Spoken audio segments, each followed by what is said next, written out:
It is the pre-show, everybody. Welcome. Hi, thanks for being here.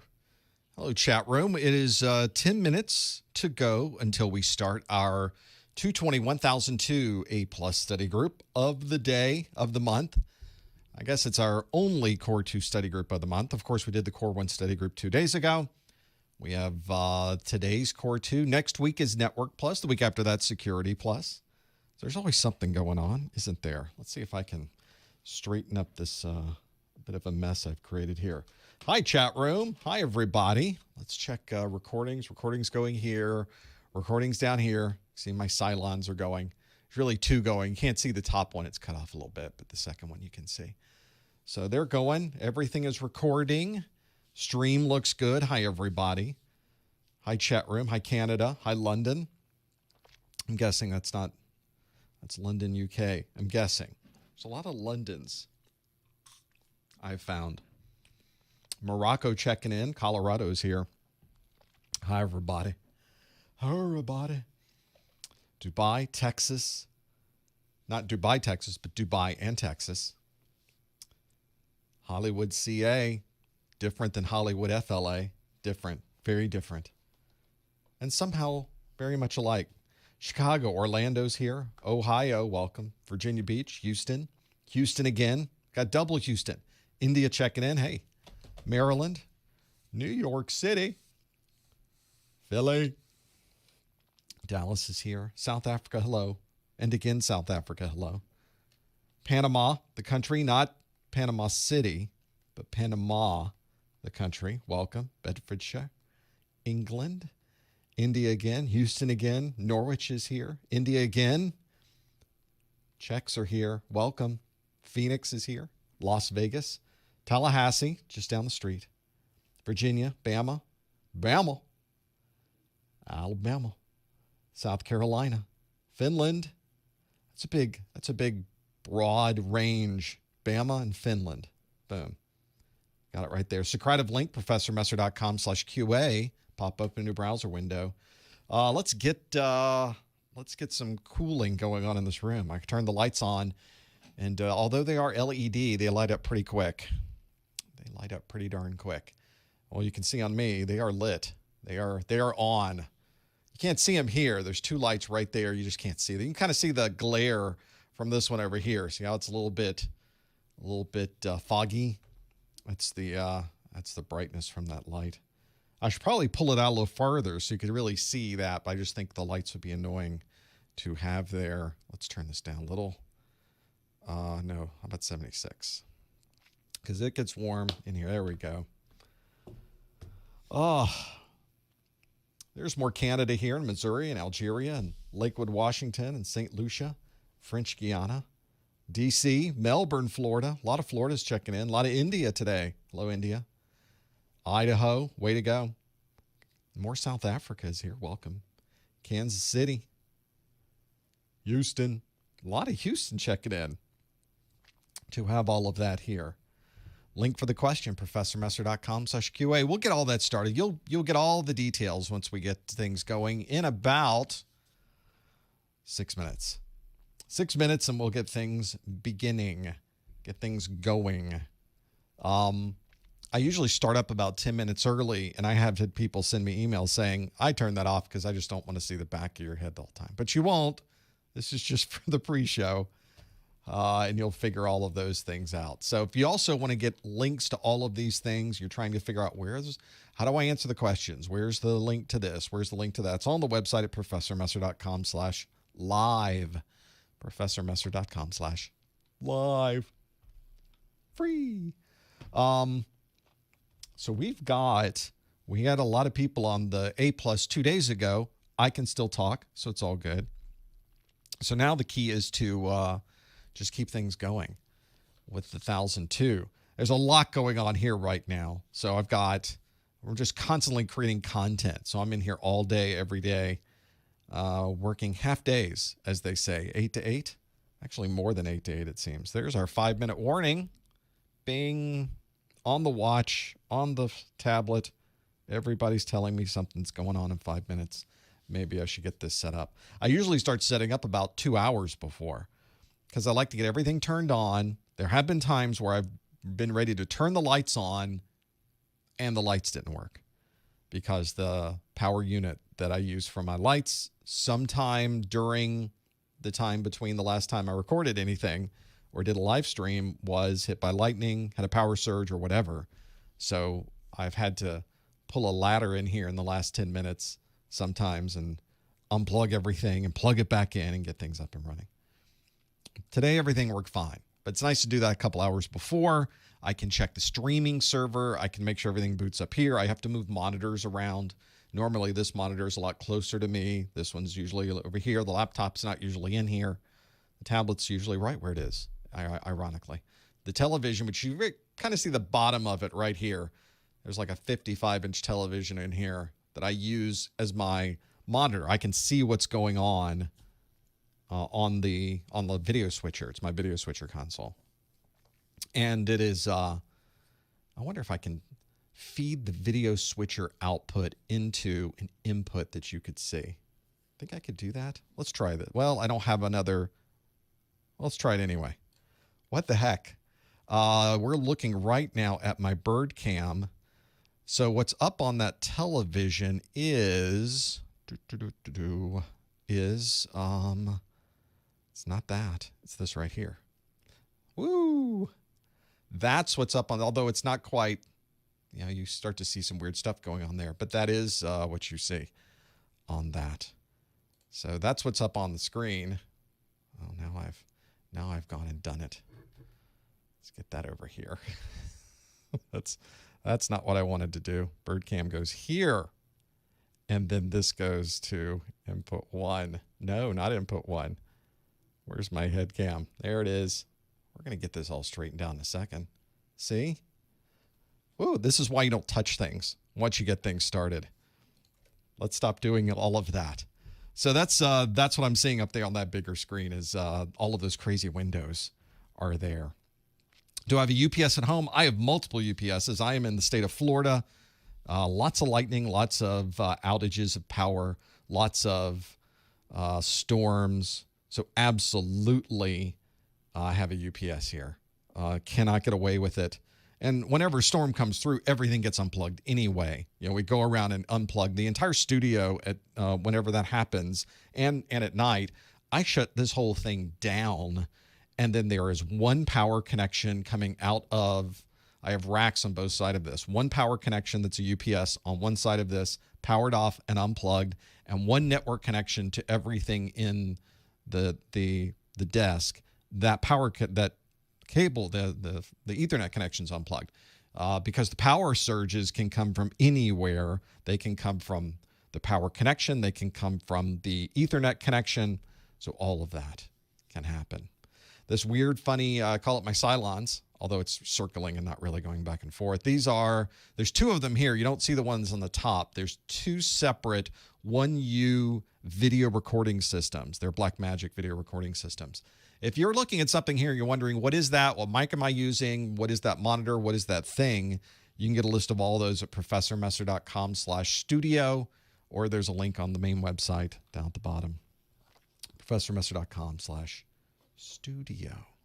We got about a minute. Don't wait a minute before we get started. Get all those things going. So now that I've messed up all the video, now it's back. Let's check and make sure. Yes, everything's... Am I getting this? Yes, it all works. It's all alive. We're ready to do something. Streaming server looks good. I've had this new streaming server now for, I guess, over a year. No, less than a year. No, it's been about 1 year that I've had the streaming server because I upgraded everything to 4K last year, which was kind of expensive. But the videos look great now. The videos on YouTube that I've been putting out since then are 4K videos, and they look fantastic. And I set up the streaming server to stream at 4K, but it doesn't work well for our live streams because it's very interactive. And the 4K has a long delay. It's a 20 or 30 second delay, whereas you're seeing this just seconds after I say it, which really helps when we do the Q&A because we can go back and forth on these things. It's about time to get started, everybody. Let's get this set up. Let's get rid of the clock. Let's go to Keynote. Let's start up our Keynote. Big green button. Yes, it is. Here we go, everybody. Let's get started. Hello, everyone. Welcome to the July 2020 Professor Messer 220/220-1002. That's our Core 2 A+ study group. There, I got it all out. Welcome. Thanks for being here. We've got plenty of things to talk about today. We got lots of Q&A. In this first hour, that's what I will be doing, is I will be talking to you and asking questions of you from the CompTIA exam objectives, and then you'll online be able to answer these. Stand by, I'll tell you exactly how we're able to make that happen. And in the next hour, I open up the phone lines to take questions from the chat room, which we've already been talking back and forth in the chat room, and I'm able to answer questions from you. So we sort of turn it around. Instead of me asking the questions, you get to ask the questions. That's what we will do in our second hour. The way that you can participate is by simply visiting this website address. You go to professormesser.com/QA. Pop open a new browser window, go right there to professormesser.com/QA. There will be a question waiting for you when you visit that. Some of you would like to follow along on your mobile device, on your tablet, on your phone. And what you want to do is download the Socrative student app. That's what it's called, the Socrative student app on your mobile device from your favorite mobile app store. And you can choose, it will ask you to choose or put in a room name. You want to put in the room name, Professor Messer, PROFESSORMESSER. Make sure you spell it correctly or nobody else will be in there. You'll wonder, where's the question? And if you've done all of those things correctly, you'll see a question that says, which of the following is the best way to start safe mode on a Windows 10 computer configured with fast startup? Do you A, use the F8 key when powering on? Do you B, log in with the administrator account?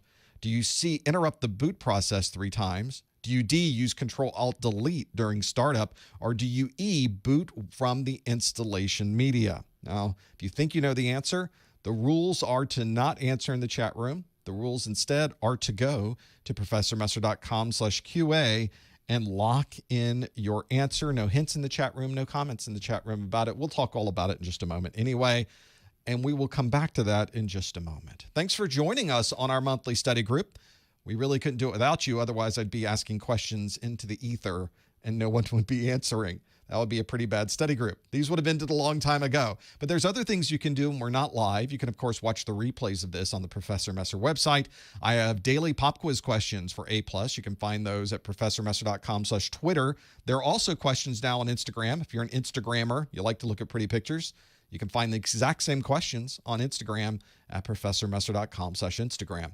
And if you would be nice enough, now that you're here on this YouTube stream, there is a like button. We always like to see if you like it or not. So if you don't like it, I guess you can click dislike. I'm fine with that. Click the like or dislike as we go through this if you would like. If you'd like to subscribe as well, you can subscribe right here on the channel. You can always visit professormesser.com/YouTube to do that as well. Another way to support the site and spend zero money doing this and actually financially help us is every time you go to Amazon, visit our site first. Go to professormesser.com/Amazon. Click that link to follow it over to Amazon. You pay no extra money, pay the same low price you've always paid at Amazon, and then you will give us a little bit of a commission. Amazon sends us a little bit of a commission. So it doesn't cost you anything, and yet you help benefit what we're doing here. That's at professormesser.com/Amazon. Today we're going to talk about the 220-1002 exam. That's the second of 2 exams that you need to pass. I guess it could be the first of 2. You can take them in any order. This was an exam that was released on January the 15th, 2019. So it's been out about a year and a half. You can see that the estimated retirement is usually about 3.5 years after the release date, which puts the retirement in July of 2022, which means that if you're watching this in July of 2020, you've got plenty of time to study and take your exam. The 220-1002 requires that you score 700 on an odd scale of 100 to 900. So you have to do pretty good to be able to pass that exam. You have to do a little better than the 1001. Now, if you've studied the previous version, the 902 exam, not many people have at this point, sort of phasing everyone out of that, but they updated and added about 23% new topics on this exam. So I guess my point is, don't study from old materials. If you have a book that says no A+ 901, A+ 902, throw them out. Get rid of them. You don't want to do that. So you always make sure that the study materials you're using are matching the version of the exam that you're planning to take. Our questions today come from the 220-1002. Can't see the 1002 because my head's in the way there. So the questions will be about operating systems, security, software troubleshooting, and operational procedures. So if you know anything about those, you'll do fine as we go through this. We'll see how we work out with all of that. Also, we'll let you know that one of the things that I've done is I have all of these videos. I have made all the videos into MP3 audio files. I've got course notes. I've got an exam hacks ebook, which is more of a how to hack the exam, kind of a life hack for taking the exam. It's one thing to know the content, but the exam has its whole set of strategies that usually people don't talk about. So I wrote a book about all of these strategies. There's about 15 hints and tips in there. That is my exam hacks ebook. You can get access to priority Q&A for these study groups, all available in my 220-1002 Success Bundle. If you want to learn more about that, it's at professormesser.com/1002 Success, 1002 Success. Plenty to work through. Also want to let you know, if you'd like some free Q&A, there's some on my site. We call this the Take 10 Challenge, where I've got these 10 question tests that you could take. You can go out there to professormesser.com/take10, and you can take questions on A+, Network+, Security+. There's plenty out there. Feel free to go out there and see how you do with the Take 10 Challenge. This podcast or this presentation is available in podcast form and an audio-only podcast. You can find that at professormesser.com/podcast. And, of course, you can visit the website and be able to watch the video replay of this, which is available immediately afterwards. Takes a couple of minutes for YouTube to process it, and then you can watch it. About a day after this, my marketing manager, Lori, has to listen to this whole thing. So she's listening now sometime in the future. Hi, Lori. And she puts timestamps on all of these. And what's nice about this is not only can you click on the timestamp and go directly where you want to go, if you have been updated in your YouTube player, you'll notice that the bar at the bottom will show you what question you're on. It will put that text into the bar, which I think is kind of nice. If you haven't seen that yet, they're rolling that out slowly. You'll get to see that feature soon. If somebody wants to see that, I can show you in the after show. I've got it running on mine now. Really nice capability because you can visually see in the time exactly where you want to jump to go. And thanks to Lori, we're able to make that happen. Thanks, Lori. Let's go back to the question we asked originally. Which of the following is the best way to start safe mode on a Windows 10 computer configured with fast startup? And you had 5 options. You had use the F8 key when powering on, log in with the administrator account, interrupt the boot process 3 times, use Control-Alt-Delete during startup, and then boot from the installation media. A number of you have answered already, and 52% of you say you push the F8 key. That's what you do when you're booting up.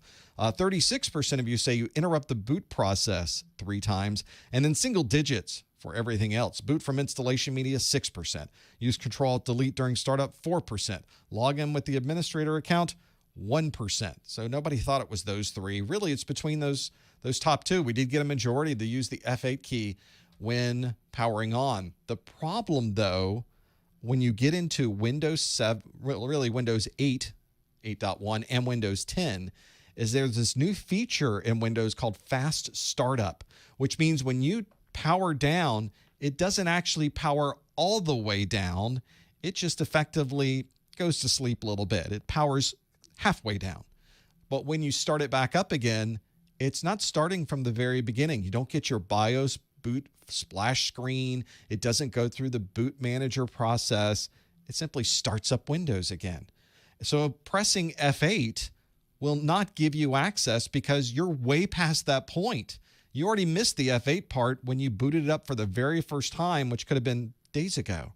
This is a Windows 8 and Windows 10 feature called Fast Startup, where you can't completely shut down, or it doesn't completely shut down. There is a way to completely shut down, and the way that you do that is you can hold down the Shift key when clicking Restart. That's one way to do it. You can go to Settings, Update and Security, Recovery, Advanced Startup, and choose Restart Now. Wow, okay, I'll remember that. Thanks, Windows. Or you can go right to the system configuration and tell it to shut down. But what if you don't have access? What if there's a problem and you don't have access to the Windows console? You don't have access to the desktop? There's no way to get to Windows to hold down the shift and click restart, or to go to settings, update and security, recovery, advanced startup. There's no way to get there. So the way that you do it is incredibly scientific. As it's booting up, you power it back down again.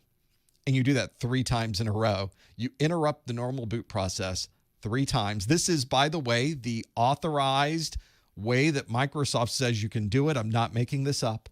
This is really how you should do it, and you will get the boot option finally. After the 3rd time, Windows says, wow, something must be horribly wrong here.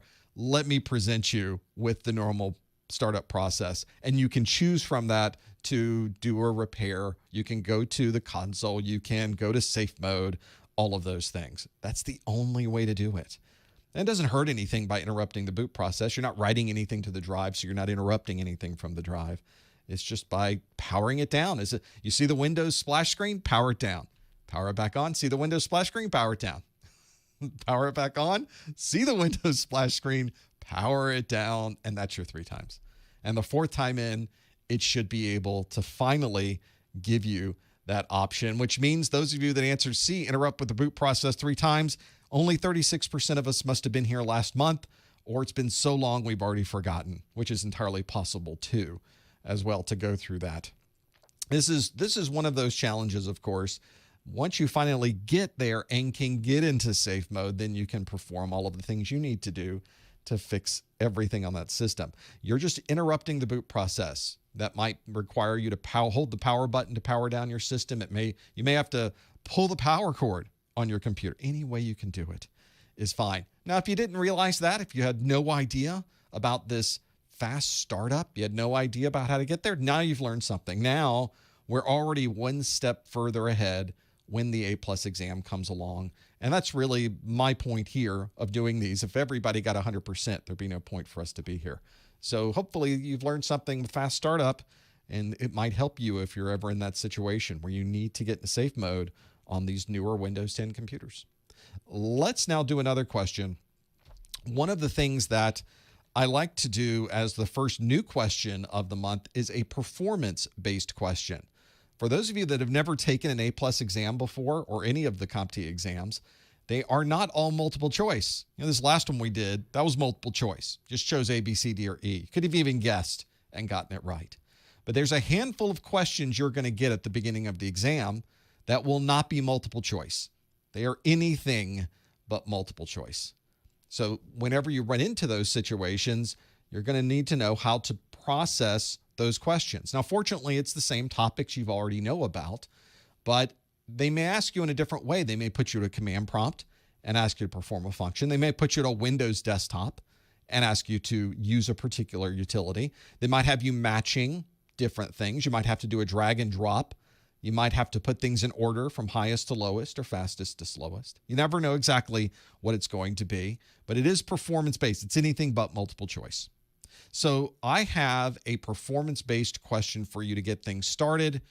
And here is our performance-based question of the month. It asks, match the description that best describes the data type. And I have for you 5 different descriptions, 5 different data types. So the data types are GDPR, PCI DSS, DRM, PII, and PHI. Now I have 5 different descriptions. Those descriptions are electronic medical records, applications must be properly licensed to function, a name and mailing address, the European right to be forgotten, and credit card information is encrypted. Those are some odd descriptions. They are not definitions. So if you've ever been studying your flashcards and you say, oh, PII, I know what PII means, might not help you. That might not quite get there for you. You have to jump into and really know what these different things are. So if you think they're already in the right order, you can put into the blank that I have online, 1A, 2B, 3C, 4D, and 5E. Done. All finished. Those are not the right answers, by the way.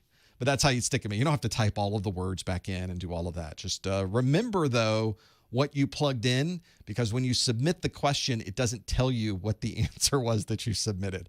That's a feature request I need to put in with the folks at Socrative. so that it will tell you, you chose blah, blah, blah. I mean, they put this thing on the screen that flips around while you're waiting, but it'd be nice if it made a note for you that you could remember what that happened to be. Some questions on the last one. Does Microsoft refer to that as quick boot? They might, but their official term on that is that fast startup. This is also the performance-based questions, and even a question like this one. A lot of people ask, what if you get one of them right or two of them right and others wrong? Do you get partial credit? And CompTIA said maybe. They have officially said in their frequently asked questions, in some cases, they could possibly provide you with multiple choice or a partial credit on questions like this, but maybe not, which to me is a non-answer. But at least they open the door a little bit. And I think on a question like this, that sort of lends itself to partial credit, doesn't it? So there's no way to know anyway. At the end of the exam, you can't see a specific score for a particular question anyhow. So you just have to do the best and figure out those details. Another question in the chat room, is this from the A+ exam? It absolutely is. Always grab the exam objectives, professormesser.com/objectives. Get exam objectives.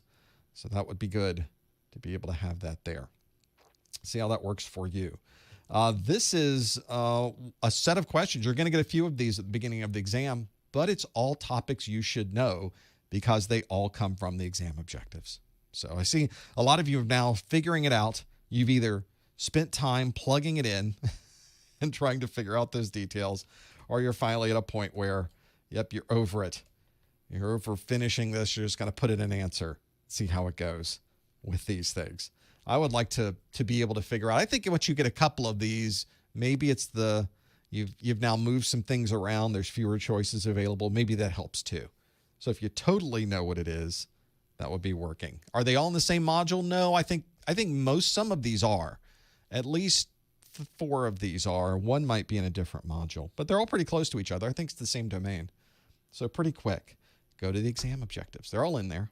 That's a good point, though. If you see something that we're talking about today, you don't recognize it, that should be assigned to you. Write down that thing, go to that section on the exam, go to the exam objectives, look it up, make sure you're aware of it. Because I never put anything in here that is off the scope of the exam.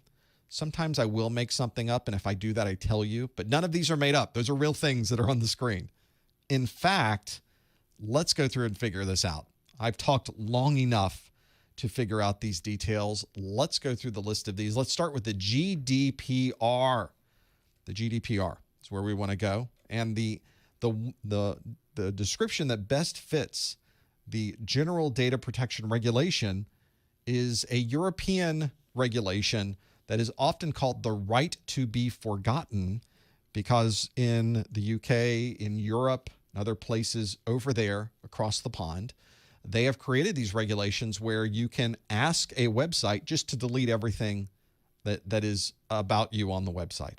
Just delete everything that's on there. So you have control of your data, which makes sense, I guess, in some degree. I get very often the Europeans will send me an email, delete all of my data. And if I'm able to delete it, I can. There are cases where I cannot, however, because in the United States, we still are required to keep track of purchases that have been made, and I have to make sure that it's all there. So I don't have as much flexibility as they do in Europe. But then again, it's European regulation, and I don't apply anyway. So I just do it because I can, which I think is kind of nice. And quite honestly, I don't keep a lot of your data on my site. Your name and address is the only thing I really keep on my site. Those types of things. And your email. Let's do another one. I have the next one on our list, PCI DSS. That is the payment card industry's data security standard.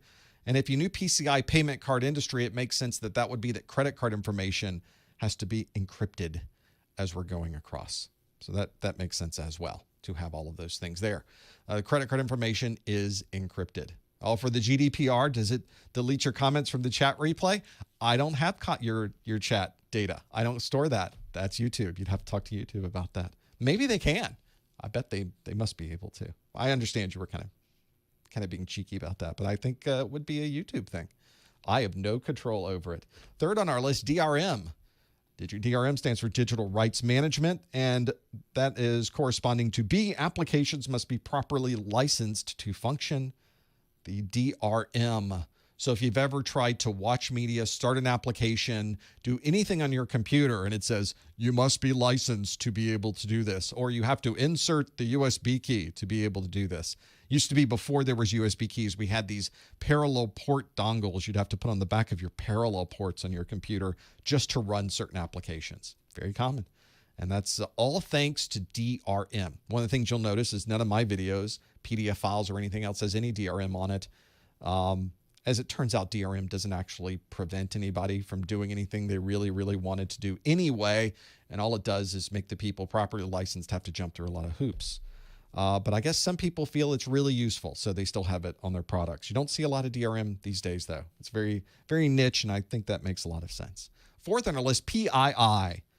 PII is the personally identifiable information. For instance, something that has your name and your mailing address is personally identifiable information.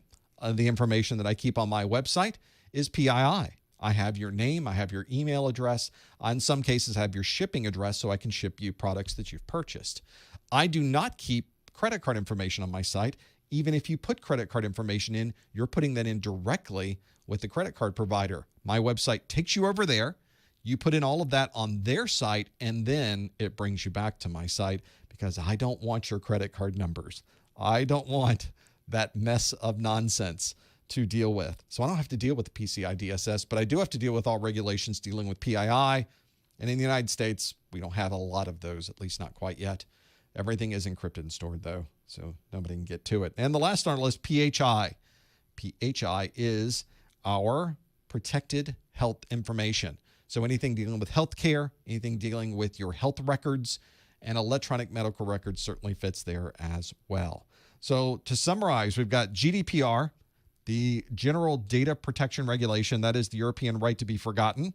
We have the PCI DSS, the payment card industry data security standard. That's our credit card information has to be encrypted. We've got DRM, our digital rights management, where our applications must be properly licensed to function. We've got PII, our personally identifiable information, like our name and mailing address. And lastly, our protected health information, which are things like electronic medical records. Hopefully you got 5 out of 5 of those. If you got fewer, now you know what the differences are. And if you see any of those terms come up on your exam, you're now going to remember, oh, I know what PHI, it has the H in there, that's healthcare, has anything to do with medical records, my x-rays, anything that's online relating to me healthcare-wise. Might help you as well to be able to get through those. This is a lot of important things. It seems like that wouldn't be a security thing, but indeed, if you're doing anything in IT security, you're constantly dealing with rules, regulations, laws, and many more than what's on the screen here. There's certainly lots of states have their own personal requirements. There's these are changing all the time. We didn't even talk about SOX here or any of the financial regulations. There's plenty more we could have put on the screen, but I try to keep it simple for what we're doing. And that is our performance-based question of the month. Hopefully you did pretty well with those. If you'd like more of these, you can always go back and look in our archives, which are on ProfessorMesser.com, and go back to each month, the first new question of each month, and you'll find it in the YouTube description. You can click right out and go right to the last 12 of these performance-based questions. I tend to rotate through the style of question every year. So if you go back to July of last year, you'll see it was another matching with data question, although it's not exactly the same. I write them a little bit new, but there's only so much content, right, to be able to get those there. Let's do another multiple choice-based question and see how you do with these. The next question on our list asks, which of the following would be the best way to securely manage the console of a Linux server across the network? Which of the following would be the best way to securely manage the console of a Linux server across the network? Would that be VNC? Would it be Telnet? Would it be RDP? Would it be SNMP? Would it be SSH? If you think you know the answer, you want to go to ProfessorMesser.com/QA and lock in your answer. Please, no answers in the chat room, no hints in the chat room. So which of the following would be the best way to securely manage the console of a Linux server across the network? Would it be VNC, Telnet, RDP, SNMP, or SSH? Lock in your answer by going to professormesser.com/QA. And you'll be able to figure out all of those things. Whenever I start going through and figuring out the details, this is the one where sometimes you can throw things out. Sometimes you can always get there, and I know it's not that. I know it's not the other one, and there might be others left over. I think one of the keys for the exam, and I'll let you in on one of my exam hacks, is always answer the question. Never leave a question blank. If you are running out of time and you've got a block of questions you haven't answered, quickly run through them and, I don't know, answer A on all of them or do a Christmas tree on all of them. Just go through it, answer any questions, make sure nothing is left blank. You don't get any credit for leaving a question blank because obviously it's wrong. If you get a question wrong, you also don't get any credit for getting a question wrong. But if you happen to guess correctly, then you get the points. Just like that. So it doesn't hurt you to take a guess. All it can do is benefit you. So never leave questions blank. You should always, maybe all you need is those 2 points. And you managed to do it in the last minute. You have 60 seconds left. Everything's A. You know, that type of thing can be a useful strategy. Sometimes it's not about what you know. It's about how you use the exam. There are many things you can do while you are in the exam to use the exam against itself, to give you a benefit. And that's what I wrote down in my exam hacks book. So you can know what things to do and look for on the exam itself that are going to give you a benefit during those 90 minutes. I also tell you things you can do beforehand, before those 90 minutes start, and things you can do afterwards. Not a lot afterwards, obviously, but there are some things to have in there. This is one of those things where the questions like this one are relatively straightforward. There are some questions, and we'll get to some today, that are a little more involved. So that 1001 exam, the 1002 exam is relatively balanced. I think we'll see that as we go through it. Let's see how you did with this one. Which of the following would be the best way to securely manage the console of a Linux server across the network? Would it be VNC, Telnet, RDP, SNMP, or SSH? 69% of you say it's SSH, 12% of you say it's VNC, and then single digits for Telnet, SNMP, and RDP. It seems like a vast majority, the 70% of you, or at least certainly a strong majority, say it's SSH to be able to do that. SSH stands for Secure Shell. That's what SSH is. It is an encrypted communication for connecting to terminal or console connections over the network. So this is one where if you're ever in a situation where you're trying to make a connection out to these other devices, you are almost always going to use SSH. Now, one of the things that we often will talk about on this exam and in other places as well is there are other ways to connect to this terminal connection over a non-encrypted link by using Telnet. And you never, never, never want to use Telnet, because your username and password will be sent in the clear over the network. Nobody wants to do that. So almost exclusively everything you're going to do with remote connections to a console is going to be over TCP port 22, which is this encrypted console communication using Secure Shell or SSH. And there's lots of SSH clients that you can use on Linux, on Windows, on your tablets, and your iPhone and your Android. There's plenty to be able to use. I have them and I use them all the time to be able to do that. All of these other options that are here are also used with remote connections and remote management, but they don't qualify to be a way to manage the console of a Linux server across the network securely. So Telnet, for example, we've already talked about. We know it's not Telnet because that is not a way to securely. It's a way to insecurely manage the console of a Linux server. That would not work either. SNMP is the Simple Network Management Protocol that has its own protocols that it uses to query a device and gather metrics and information about how that device may be performing and other details about the internal inner workings of that device. SNMP is not what we would use to manage the console of a Linux server. It might be what we use to see how much memory is available in that Linux server, how much disk space is available in that Linux server, but it will not give us a console. We don't have any view into the console of a Linux server using SNMP. That leaves us with RDP and VNC. RDP, the Remote Desktop Protocol.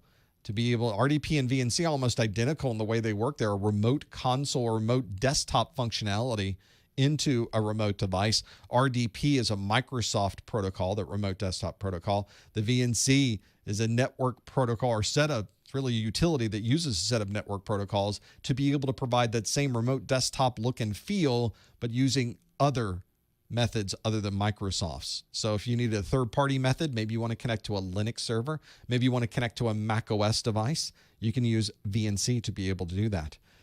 Very useful, because your Mac OS device not going to be running the remote desktop service. It's going to be running the VNC service so that you can connect to it and be able to use that. So if you answered SSH, you got it absolutely correct. This comes to us directly from 221,002 exam objectives, objective 4.9. I have a video on this called Remote Access Technologies. You can find out more details about all of those options by going to that video. I cover all of them in that same video. Let's do another multiple choice question. Next one on our list asks, a system administrator would like to identify the BIOS version without restarting a Windows 10 server. Which of the following would be the best way to obtain this information? So a system administrator would like to identify the BIOS version without restarting a Windows 10 server. Which of the following would be the best way to obtain this information? Would it be using system information, event viewer, registry editor, services, or MSTSC? 5 different options. They're all real things: system information, event viewer, registry editor, services, or MSTSC. So that's one of those where you need to figure out what is the right answer. Go to professormesser.com/QA and you can lock in your answer. Please no answers in the chat room. Please no answers in the, no hints in the chat room. We're going to pretend that we are taking this. No Googling from the chat room. I don't think you can Google from the chat room, but no Googling to figure out all of those details. You want to identify the BIOS version without restarting a Windows 10 server. See how it goes with that. You'll be able to figure it out. One of these things that when you get into this, I like going through all of these, is not only finding out why the answer is correct, but as I mentioned, all of these other things that are in the answers are all real things as well. So even if you think you know what the answer is, make sure that you go through all of the what you may consider to be the wrong answers as well. And this is going to help you because each one of these is covered in the exam objectives, but you might look at this and say, wait, what does services do again? Or what does MSTSC do again? I need to figure that out, because the question you get on your exam may have nothing to do with trying to identify the BIOS of a Windows 10 server. The question on your exam may have to do with MSTSC or services or registry editor or event viewer or system information. So you have to figure out from those. So you may be able to even learn something more, even if you think this might be a question, you know the answer, and you're solid on what this answer might be. Make sure you know what all the other things are as well. That might be useful to you as you go through this. Let's see how you did on this one. If you are a system administrator, you'd like to identify the BIOS version without restarting a Windows 10 server, would you use system information, event viewer, registry editor, services, or MSTSC? There's actually a couple of these you probably could use, but I asked you for the best way to do it. 82% of you say that you would use system information to be able to do this. 10% of you said, no, I'd use MSTSC. That's what I would use to be able to make that happen. 6% said that you would spend all of your time in the registry editor, because I guess you like that stuff. You're one of those people. 2% of you said services is how you would make that happen. And then only 1% say that you would use event viewer to make that happen. I think there may even be BIOS information in the event viewer to be able to do that. There may also be information stored in the registry somewhere as well. So there may be multiple ways to do it, but I asked you the best way to do it, which would be the easiest way to do it. The way that you'd be able to do it in literally seconds to be able to pull this information up is the Windows System Information Utility, or what you probably will type in and know as MSInfo32. That's a quick way to find it if you're trying to hunt it down, although in Windows 10, probably just as fast to do system information and search for it that way, which is kind of nice to have those things. It will give you information about the hardware that's in the computer. It'll tell you information about the different components and how those are configured. It'll tell you about the software environment, what drivers are installed, what print jobs, what tasks happen to be running. So many details of what is there. Lots of information to have that there. And if you ever get into the details, this can be very, very useful to be able to break some of these things down.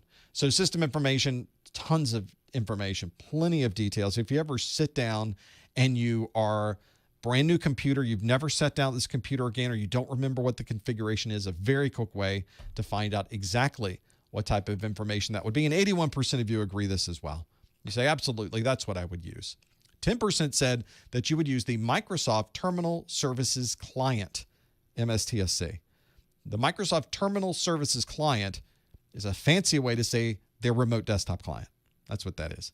And it's much easier to simply pull up system information than it is to remote desktop into a machine and be able to pull that information up. Registry Editor, something else that you could probably somewhere in there may be a BIOS information that's stored during startup. Who knows? To be able to get that. Registry Editor is not a very good way to find this type of information. You'd really have to hunt through it to be able to find that. Services is the way that you can tell what services, the non-interactive processes that could be running on your Windows machine, which would tell you nothing about the BIOS version at all.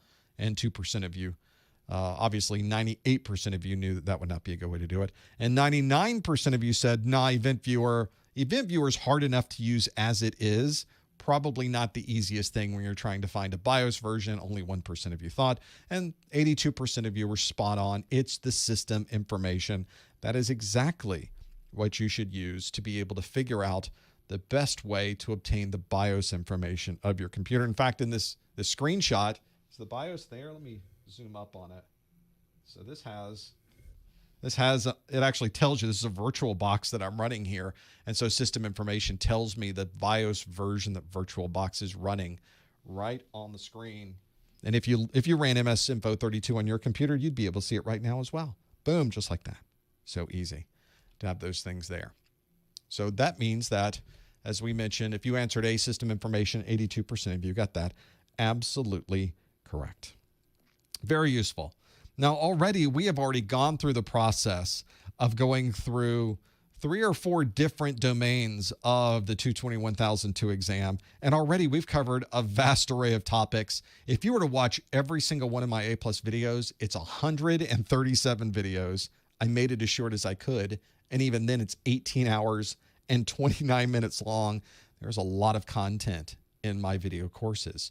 And it covers everything: operating systems, hardware, networking, security, virtualization, and all of the commands you need to run at the command line and the utilities for Windows. There's Mac OS, there's Linux, there's troubleshooting. So much is in here.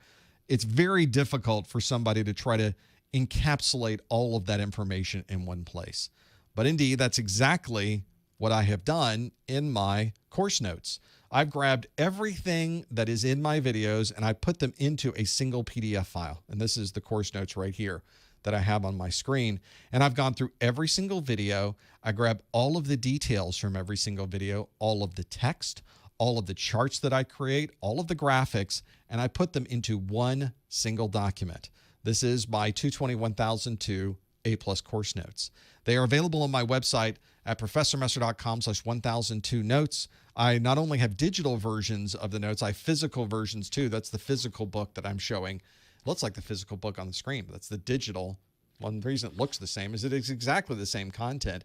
It's just in a form that was created by dead trees. It's a piece of paper. And some people really, really like the book form because they can sit there, they can read through it. There's something nice about just reading a high quality book. It's got nice heavy paper. It's printed in color, so you can really get the details out of it.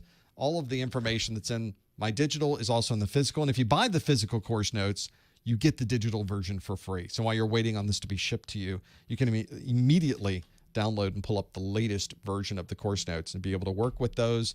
Something nice to have and available. And it's a great way to support the website for the people that have said, I'd love to donate. I've watched all of your videos for free. I spent no money doing this. Is there a way that I could help keep things going? And instead of taking donations, I'd rather give you something for your money. And this is one way that we do it with our course notes. So if something you may be interested in, you can learn more by visiting my website at professormesser.com/1002 notes, 1002 notes, and you'll learn all about it. Let's do some more Q&A, though. I've got more multiple choice available for you. The next multiple choice question up for bids asks, a system administrator would like to protect all of the data on a laptop if the device is stolen or missing.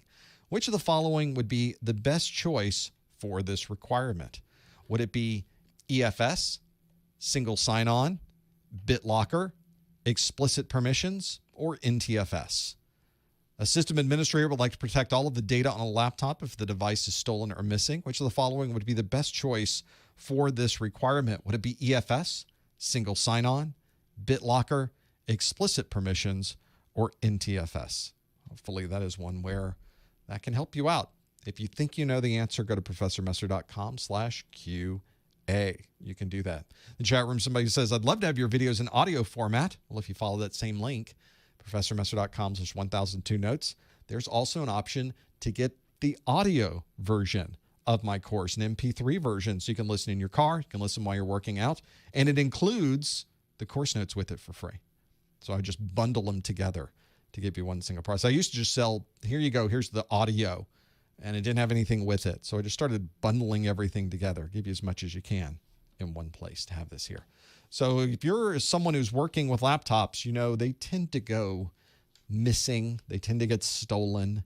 It's remarkable how many times I see laptops left at airport security. And you'll hear them come over the PA. They'll say, the person who left the MacBook Pro at security, please return to pick up your MacBook Pro. So now I have 7 MacBook Pros. That's how it works. I just know that's not what happened. And I have never left my laptop at security. I'm one of these people that when I have my laptop, it is my life. If I'm not touching it every moment, I'm constantly touching. I have my computer bag. It's constantly with me. I would hate to leave that somewhere. That would be a big problem to have those things there. That would be a challenge to have that. If you have the course notes, you want to upgrade the audio, there's absolutely a way you can upgrade the audio for no extra fee, for no extra cost. I can give you a credit of what you've already spent. So that's a delta. And if you have the digital version, there should be an option when you log into your account, your member account on my site, where there's an upgrade link next to it, and it should already take into account the discount. If not, just open a ticket, send me a note, and I'll send you a coupon. You can get that money out to get all of those things. Let's see how you did with this one. Dealing with laptops that are stolen. This is a good one because you may be asked to do this. A system administrator would like to protect all of the data on a laptop if the device is stolen or missing. Which of the following would be the best choice for this requirement? Would it be EFS, single sign-on, BitLocker, explicit permissions, and NTFS? How'd you do? 84% of you say that it's BitLocker. How's that possible?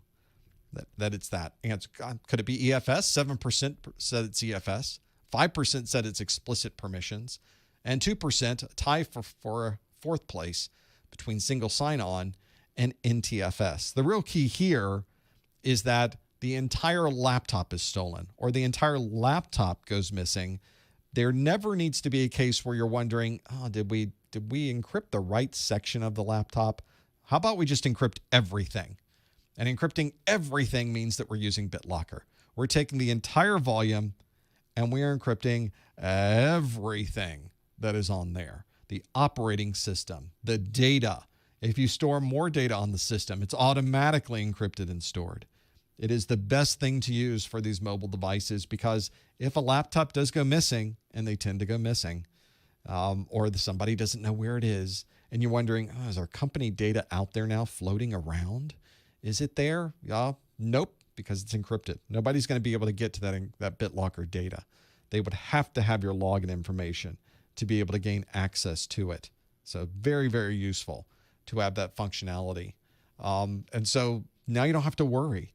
Data is always protected. Everything you store in the drive is protected. They can't even take the drive out of the laptop, put it into another computer, and somehow gain access to the data. It is encrypted on the drive to be able to have that there. Incredibly useful. There's even a version for USB drives called BitLocker To Go, specially designed for stay-at-home, I guess. They're not going to give it to you. You can't go in and sit down. It's only to go. BitLocker To Go, where you can encrypt the removable USB flash drives, because I lose those all the time. That's the thing I lose, is the USB flash drive. Let me dig around in my computer bag. I don't know. It was here yesterday. I'm sure it's here somewhere. And then finally, I'll come up with where that drive. It's here. So I've got it. I can't find it somewhere. I don't know. BitLocker is a Microsoft thing. You'll find it on there. All of those capabilities. And all of you know that was a great idea. BitLocker is what you should be using. 85% of you chose BitLocker. That is the right answer. EFS, a slightly less better answer, but still a pretty decent answer, because with EFS, which is our encrypting file system, that's an NFS function that allows you to encrypt individual folders or files in the file system. So that if you don't want to encrypt the entire drive, although you really should, but let's say you just don't want to for whatever reason, and there's a section of this drive where you just want to encrypt everything in your user folder, you can tell EFS everything in this user folder, just encrypt it. Figure out those details. Very, very useful to have those there. So that's why the EFS doesn't quite fit our requirements in this question, but still a very good functionality if you're trying to encrypt data that is part of the operating system. You don't have to think about it. It's very, just click it and encrypt. Just set it and forget it. Should trademark that. 5% of you said explicit permissions. Explicit permissions are permissions where you are specifically assigning who has read access, who has write access, who has administrator access. Does not help with encryption, however. Single sign-on is a very common method, especially on Windows, to be able to log in one time and have access to all the resources that are normally assigned to you.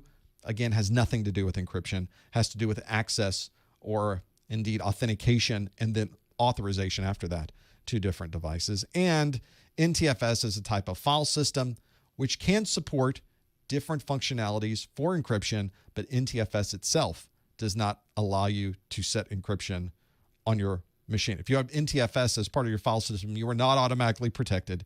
You still need BitLocker. You still need EFS. You still need something else to be able to do that. That is the right answer for this one. BitLocker, if you chose C, 85% of you got that one absolutely right. If you're watching this video for continuing education unit credit, and if you don't know what that is, it doesn't matter to you, but if you have passed one of your CompTIA exams, you may be accumulating these CEUs. You can earn 1 hour of a webinar category CEU by following these directions. You want to go to the top or the bottom of the Professor Messer website, click the Contact Us link. In that Contact Us link, put your name, put your email address. I think you have to put it twice, make sure it's correct. Put your a title in there, a subject line, and if you would be nice enough in that subject line to put that it is the July 2020 Core 2 study group. And then on a line by itself in the body of the message, put the super secret password of the month of BitLocker. That is our super secret password of the month. And then you can put whatever else you would like in that message as well. I read through every single one of these, although I do not always have time to respond back to them, but I do know that I read through everything that you put in there. Some of you are a little cheeky. I still read them. Some of you are quite nice, and I read those as well. Thank you for those comments and the things that you put in there. BitLocker is our super secret code word of the month, and then it takes me about a week, and I'll send you an email back that has been digitally signed that says, I certify that you have watched this and have earned 1 hour of a CEU. Very, very formal, very, very detailed, and it comes with gold inlay. It's very nice when the email arrives. None of that is true. Let's do another multiple choice question. Got one for you. And this next multiple choice question asks, when removing malware from a Windows computer, which of these should be the next step after the system is in quarantine? Would it be to disable system restore? Would it be to educate the end user? Would it be to run updates? Would it be to scan and remove? Or would it be to update antivirus? When removing malware from a Windows computer, which of these should be the next step after the system is in quarantine? Is it disable system restore, educate the end user, run updates, scan and remove, or update antivirus? If you think you know the answer, go to professormesser.com/QA, lock in your answer. See what it happens to be. Some of you earlier were asking about the practice exams for the Core 2. The practice exams. You notice there are practice exams booked for Core 1. You'll notice there's no practice exams booked for Core 2 because I am busy writing it. I just brought out the Core 1 book, and I can only do one thing at a time, apparently. So that is what I'm working on right now. Wrote some questions this morning for it. So we are well underway. I expect to have a Core 2 practice exams book in the coming months. So you will see that as well. I know a lot of security questions in the 221,002. There's an entire domain on security. So yes, there's plenty of security you need to know on the 221,002. A lot of people think 1001 is hardware, 1002 is the operating systems. Well, that's only slightly true. It's only a percentage of truth. On the 221,002, you've got operating systems, you've got security, you've got all the troubleshooting to go through. There's plenty of things to go through in the 1002. And security is absolutely one of those things that you need to know. And this was sort of redundant. We're removing malware from a Windows computer. Yeah, I know there's malware for other operating systems, but if you're removing malware, already you got trouble, and it's probably a Windows machine that's giving you that trouble. What is the next step after the system is in quarantine? There's a set of steps you should go through, and a very specific set of steps in a very specific way, because I'm not going to give you any more hints or tips, but there is a reason we do things in that particular order to be able to have that there. Removing malware. There's not many cases where you would remove malware. Normally, you just nuke the machine, re-image it, keep it moving. But I can think there's some cases where maybe there's some data on this machine that you have got to get off this machine before you nuke it. You cannot delete everything on this machine. And the only way to get in there is to remove the malware. That's a completely reasonable thing to be able to have that there.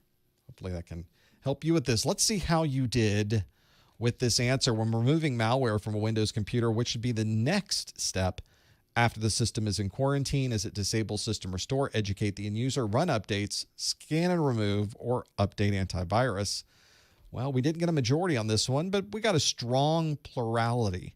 We got 46% of you say disable system restore would be what you would try to do next. That would be our next step after putting the device in quarantine. Although a quarter of you, 25%, said scan it, remove it, get it out of there, all done. 13% said update your antivirus. And then 9% said educate the end user, and 6% said run updates. So single digits for both of those. The quarantining is an important part. Once you identify that there is indeed something bad going on with this machine, immediately you want to pull it off the network. You want to make sure it's not connected to anyone else. You don't want to take any removable media and move it to another machine. Everything should stay right where it is. Do not spread the virus. How often have we heard this? Do not spread the virus. There's nothing you can do at this point. It's infected. Just try to keep it from spreading. That's what you should be doing with this. Once you finish the quarantining part, where's my slide? Where's the next slide? I don't have the slide on here. To remove the malware. I'm going to pull it up onto my other machine then. What do you think of that? I don't need you. This is the 221,002. This is section 3.0 under 3.3, removing malware. See, there's a reason that I put all of these things here. After you remove the malware, you want to, step number 3, see if I get it up and running. This is always the difficult part. Disable system restore on the fly. We're able to make this happen. Disabling system restore is what you want to do. Why would you use that as step number 3? Why would you, before you do anything, disable system restore? Because that would allow people to go back in time and reload an older configuration, which at first thinks that's a great idea. Let's go back in time before we got the malware, and we'll simply have everything go there. The problem is that the malware is smart enough to know that you're going to do that, and it also infects all of your restore points. So if you cleaned off the current set of malware on your system, you handed it back to the user, and you said, okay, you're clean. Let me go through the process of all the other things we need to do, like educate you on how you can't do this again. They go, thanks. And then later that day, they say, you know what? I have a configuration I would rather be running that I had last month. Let's go last month and change that system restore, and let's system restore back to that time last month. And when they do that, they reinfect themselves. So simple. So if you disable it, it deletes all of the previous restore points so that you don't have the situation where you could possibly accidentally have that happen. That is not what you want to run into. So that is why our correct answer is indeed A, disable system restore. Kind of an important part of this. So from that point on, now we've at least removed an entire vector of infection, as we call it in the security world. So we've gotten rid of that piece of it. Now, we haven't done anything to remove the current malware yet. We've simply removed the capability for reinfecting ourselves using system restore. So that's a good place to start. That's our best next step after you are in quarantine. These are other steps that you could follow as well. For instance, scanning and removing is something you should do after you update the antivirus. Be no good to scan a device if you're not running the latest signatures. So make sure you run the latest signatures. Make sure you get updates run. After you get it all out of the way, you can educate the end user and show them, please do not click links in your email. Please do not run programs that you aren't aware of. Please do not install things that you don't know where it came from. So these are the things we can do after the fact.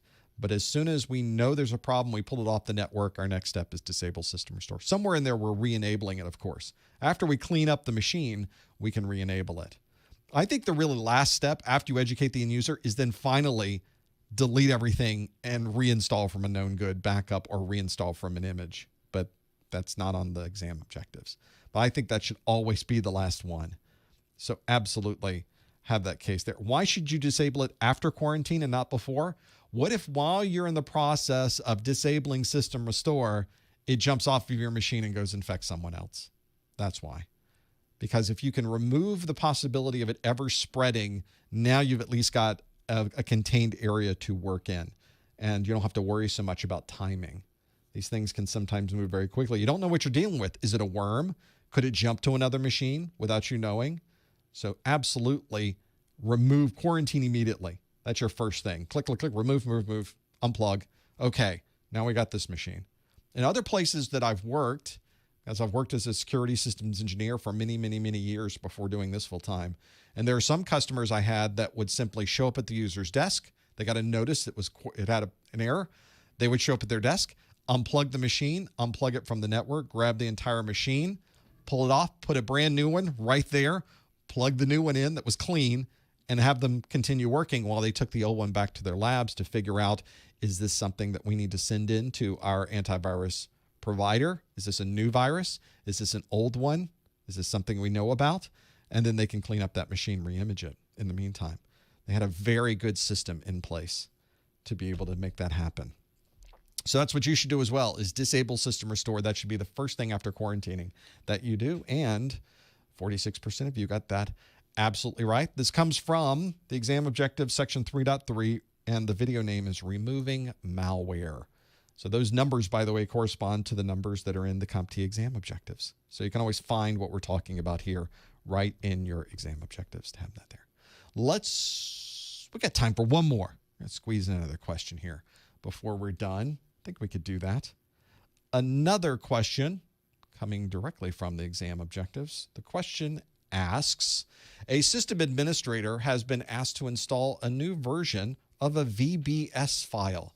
Victor Bravo Sierra, VBS file. Which of these would be most associated with this file? Would it be a spreadsheet, a website login page, a Windows Server administration, Linux automation, or a Mac OS desktop? A system administrator has been asked to install a new version of a VBS file, Victor Bravo Sierra file. Which of these would be most associated with this file? A spreadsheet, a website login page, a Windows Server administration, Linux automation, or a Mac OS desktop? You think you know the answer? Go to professormesser.com/QA. Lock in your answer. Obviously, those of you that are watching on the replay, you've gone through this whole hour. You can't do this live, but if you ever want to show up live and be able to follow along with us, you can always find out when the next event's going to be by going to professormesser.com/calendar. You'll, of course, be able to join us live. We'd love to have you here live. That's where all the fun stuff happens, is live. Go back and forth, see the details, chat in the chat room, have me delete things, have me boot you from the room. I hate having to do those things. Most of you have been pretty good today. I don't know what's wrong with you. You're off your game. That's what happened. You've been a very good chat room today. Thank you for doing that. It saves me so much time and effort as I go through these, because many of you don't realize I'm the one monitoring the chat room and doing the administration. There's nobody else here. It's not the only one that is in this room having anything happen. So that's the way it works. Work through all of those. So let's see if we can figure out what this answer might be. Lock in your answer. A system administrator has been asked to install a new version of a VBS file. I can see who the Southerners are in the chat room. It's not Vacation Bible School. Which of these would be most associated with this file? Would it be a spreadsheet? Would it be a website login page? Would it be Windows Server administration? Would it be Linux automation? Or would it be Mac OS desktop? How'd you do? Wow, we're all over the place. 39% of us say it's Windows Server administration. Not a majority, but a plurality. 24% of you say that's a spreadsheet. 17% said website login page. 17% also said Linux automation for a tie for third. And then way back in fourth place at 2%, Mac OS desktop. This is a new section of the A+ that is all about scripting. And you don't have to know how to script. You don't have to know how to do the automation, but you do have to understand some of the major methods that we use to automate within these types of environments. So that is one that does come in handy to be able to know. So you should know this as well as you go through it. The one that is VBS, if you know what the extension is, that's a Visual Basic Script. A VB script very commonly has a VBS extension to have those there. VBS is one that, as the name implies, Visual Basic, and if you start thinking about Visual Basic, that's a Microsoft programming language that they turned into kind of a scripting language for their Office suite. And that means that if you are doing some just general purpose scripting in Windows, I've done tons of VBS scripts in Microsoft Excel, for example. You are working inside of a Microsoft Office application. This is usually what you're doing. Very rarely do you use VB scripts for Windows desktops or web servers, but the capability is there. But most of the time, if somebody's working with a Visual Basic script, then you are absolutely working with a Microsoft Office application, very commonly Microsoft Office, to be able to do that. Microsoft, and when you're using an Office, Microsoft calls it Visual Basic for applications. VBA, these are VB scripts. That's what that is. It's an identical thing to have that there. So for those of you that are trying to figure out a VBS file for Windows Server administration, you're probably not using a Visual Basic script file. You're probably using PowerShell. So that would not be the one most associated with this. 16% have said a website login page.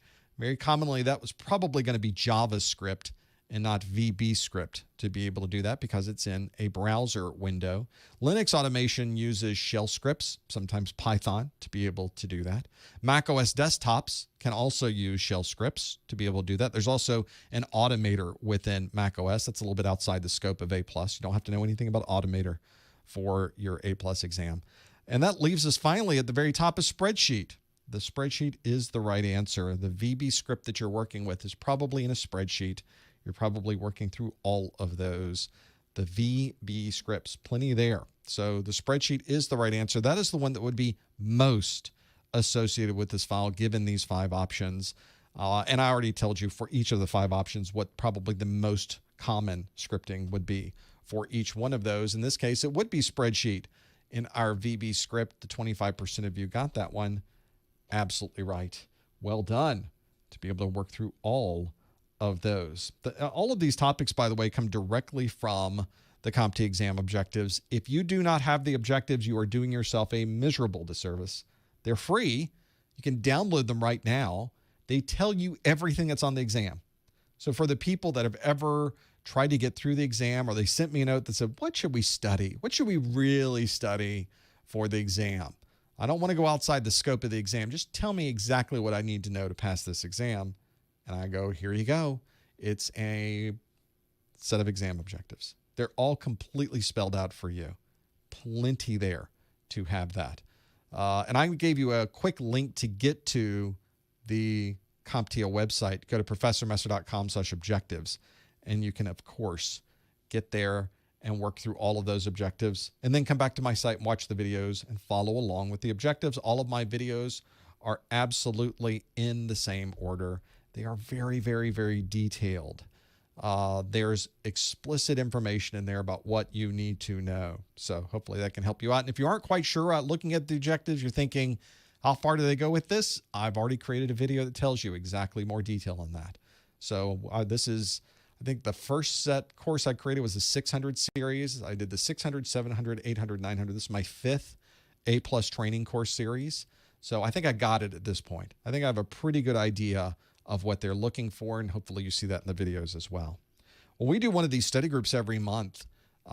We do A+, Network Plus, and Security Plus every month. So we got 2 A+ study groups coming up in August, on August the 4th, August the 6th, a Network Plus study group on August the 12th, and Security Plus on August the 19th. Can you believe August is next month? Already happening. If you're watching this video on a replay, you're well after August. You missed the window on that. You can always find out when the next live event is going to be by going to professormesser.com/calendar. Well, we've gone through an hour plus of Q&A, but there's plenty more Q&A. This time you get to ask me questions in the after show, so stick around for that. Don't forget about the course notes and the success bundle at professormesser.com/1002success. And of course, if you're watching this and you would like to help us in a small way, you can click the like button and click the subscribe button here. And you can, of course, follow us for our daily pop quiz questions on Twitter and Instagram.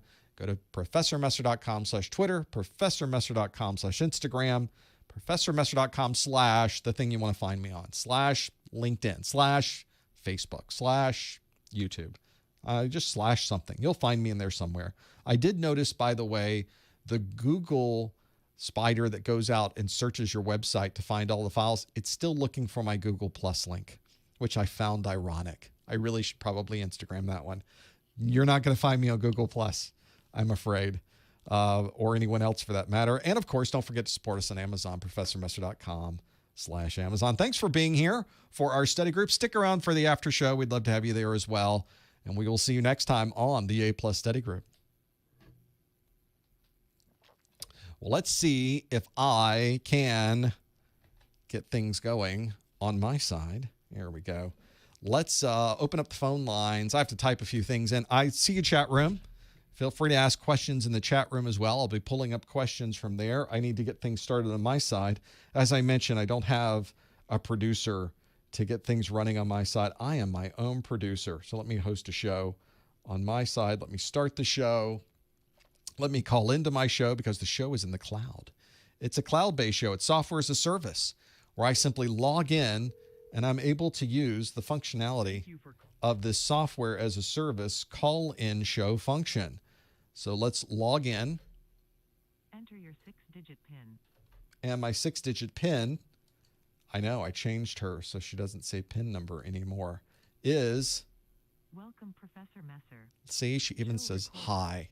She even says, welcome, Professor Messer. So now that I have dialed into my own show, you can dial into the show as well, of course, and also ask questions from the chat room. But if you'd like to communicate via voice, you can do that anywhere in the continental United States. It's a toll-free number, 855-785-RJ45. If you're west of the Rockies, 855-785-7545. If you're outside of the continental United States, you can use Skype to call in for free. No Skype minutes are required, but you put a +1 at the beginning. +1, 855-785-7545, and you can call in as well to be able to have those things there.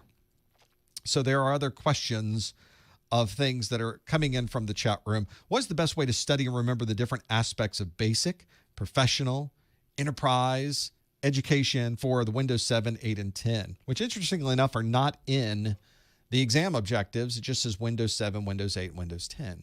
But they do have different things to know about features in those editions. For instance, they expect you to know in what version you would find BitLocker, in what version you would find branch cache, in what version you would find EFS.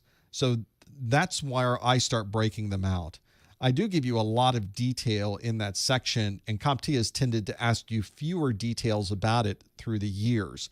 But if you focus on the features they want you to know about and know where they fit in, you're fine. One of the advantages, though, lately especially, like Windows 10, there's really only like 3 different versions. There's a Home, there's a Pro, there's a, the Ultimate, or I guess the Enterprise that we're looking at. That is one where you would certainly find to be able to have that there. So I think that was one you would run into as well, to have all of those pieces. Don't worry so much about that section. They may ask you about which ones they are doing with that, but I don't think that any of them are getting very detailed into this. They're not going to ask you to fill out a matrix of what things are and are not available in Windows 10 Home. They don't get into that level of detail. On the 1001 exam, some folks asking about processors and CPUs. There are literally no processors or sockets listed in the CompTIA 220-1001 exam objectives. So you need to know exactly 0 of them because they're not in the exam objectives. You don't have to know any processors. You've never had to know processors. On the last version of the exam, there's a lot of sockets that you needed to know. Now those are gone, not on there. Probably not the case to have that. So that might help you. I know that helped me creating the videos, that I didn't have to find all those sockets of things that we never really delved into anymore if you're supporting a machine. So it's good that they sort of changed that around a little bit. Let's go to the phones. The 773 area code. Hello, caller. What's your name? Where are you calling from? There we go. I got to turn on the potentiometer there. Hi, caller. Are you there? Yes, sir. I'm here. Hey, thanks for calling. What's your name? Where are you calling from? Davish Oh, from it's Chicago Davish. area. Of course it is. Hello, sir. How are you? What can we do for you? And thank you very much, sir. Much love to you from Chicago area, because you really are a great help. Well, thank you, sir. Sir, my question is, thank you, sir. My question is, in a hypothetical situation, the company has router, firewall, and anti-malware, and still they get hacked. Oh, yeah. I mean, which one would you point your finger at? I mean, although users have been been given instruction to not to go to, unwanted websites or whatever, or on the internet. So which one would you think could be the most culprit in this situation? Thank you for your answer, and I'm hanging up. Thank you, sir. I appreciate it, sir. It doesn't matter which one it is today. The bad guys figure out what's being covered, and then they go around that. It used to be that we just needed antivirus on the desktop. And in fact, the antivirus we had on the desktop was not real-time antivirus. It was one maybe we would scan once a day. And then if we had a virus on there, we would clean it off and we just kept it moving. Now, one other thing I'd run into, though, is that we got to a point where the bad guys realized, wow, we could infect the machine for an entire day and do different things. And we realized now we need to have antivirus running all the time. And we just ran it all the time. Then we connected to the internet, and the bad guys realized, wow, we could come in on the internet links. We could send them email messages over the internet, and they click a link in the email. We realized, oh, we got to stop that. Let's put in email filtering, that when the email came in, if there was a link in the email, we changed the link to something that was protected and then sent it to the user, so the user couldn't click the link and immediately go back. Then the bad guys realized, well, maybe instead of clicking a link, we'll attach a file. And so then we realized, oh, our filters now need to filter out certain files. So every time we've made progress at getting around the problem, the bad guys have figured out a way around that, to the point where there literally are cases where the bad guys, the attackers, go into the parking lot and just spread around USB keys, which is what happened with the U.S. federal government at the Department of Defense. And they just spread around the USB keys, and then they waited for someone to pick up the USB key, take it into work, and plug it into their machine, which they did. And so they had to create new policies to say you can't, literally, for the Department of Defense, there was a time you can't use USB storage, period. You can't plug in a USB key or use any type of USB storage. That's it. Can't do it. That's since changed because they had to put in processes and procedures and policies that would prevent that from occurring. And then, of course, the bad guys find other ways in from that point. So it's always a race. It is always a jump every time this happens, to the point where our firewalls are now scanning for malware in real time. If somebody is sending you in an executable, the firewall will put the executable into the cloud, into a sandbox. It will run the executable in a sandbox. It will examine and see what happens when that executable runs, and then it will give you a report and say, we think this executable is okay, or we think this executable is malware, and then it acts accordingly for the people that are receive that. To the point we're even changing our antivirus. Antivirus used to be based on signatures, where if we start running an application and that application matches a very specific signature type, then we will stop that application from running and we've saved ourselves from being infected from malware. But that means we have to keep updating our signatures. So every hour of every day, we're updating our signatures and making sure. And our signatures have been getting bigger and bigger and millions of signatures. And now we're at the point where our signature files are just too big. It's slowing everything down. We have to have faster computers just so we can have antivirus. And so the antivirus manufacturers said, well, wait a second. There's really only 30 ways into our system. There's only 30 things. Once that virus runs, it's going to do one of 30 things to infect itself on the machine. Instead of trying to find out if it's a virus, why don't we just block all 30 of those things? So antivirus is changing around how it reacts on our operating systems and the things that it does. Okay, virus, you want to run? Go ahead. But instead, I'm going to let you run, but I'm going to block you from getting in because I've closed all the doors and windows. So a different perspective, I guess, a different strategy. And of course, it's never one thing. We always want to layer these technologies. We always want to have antivirus and anti-malware running on our local machines. We always want to have a local firewall. We always want to have a network-based firewall, an intrusion protection system, a content filtering, an anti-spam, a click protection, all of those things, the cloud-based malware protection and identification. Those all need to be things we are running to have that layered focus of security. That is where we are doing this today. And it's still the constant standard in IT security is to always have all of these different systems running, which have their own complexities. It's keeping us safe, but of course, we as IT professionals now have to manage all of those. That's a whole different set of problems, and that is one of the things that in today's market, they're trying to market to us and say, we can make this easier for you. We can bundle things together. We can work with other systems. It's constantly moving. And by the time we figure that part out, the bad guys are going to find another way around all of it anyway, aren't they? They're very crafty. Just keep track. Every month it's different. It's one of the things I love about IT security. When I worked for an IT security company, I guess technically I'm sort of doing that now, but mine's more of an education company. But when I was the systems engineer doing that in the field, watching all of this happen in real time, fascinating. Just an incredible thing to do. If you ever get an opportunity to do that as a career, highly recommend it. I had a lot of fun doing that. Back to the phones, 301 area code. Hi, caller. What's your name? Where are you calling from? Hey, my name is Dave, and I'm calling from Alexandria, Virginia. I had purchased the course notes for 1001, 1002. Thank you. And the question answers. But I'm thinking about upgrading to the bundle. Sure. And I was also wondering, are you eventually going to offer something for A Plus, Network Plus, and Security Plus as a bundle so you can get everything?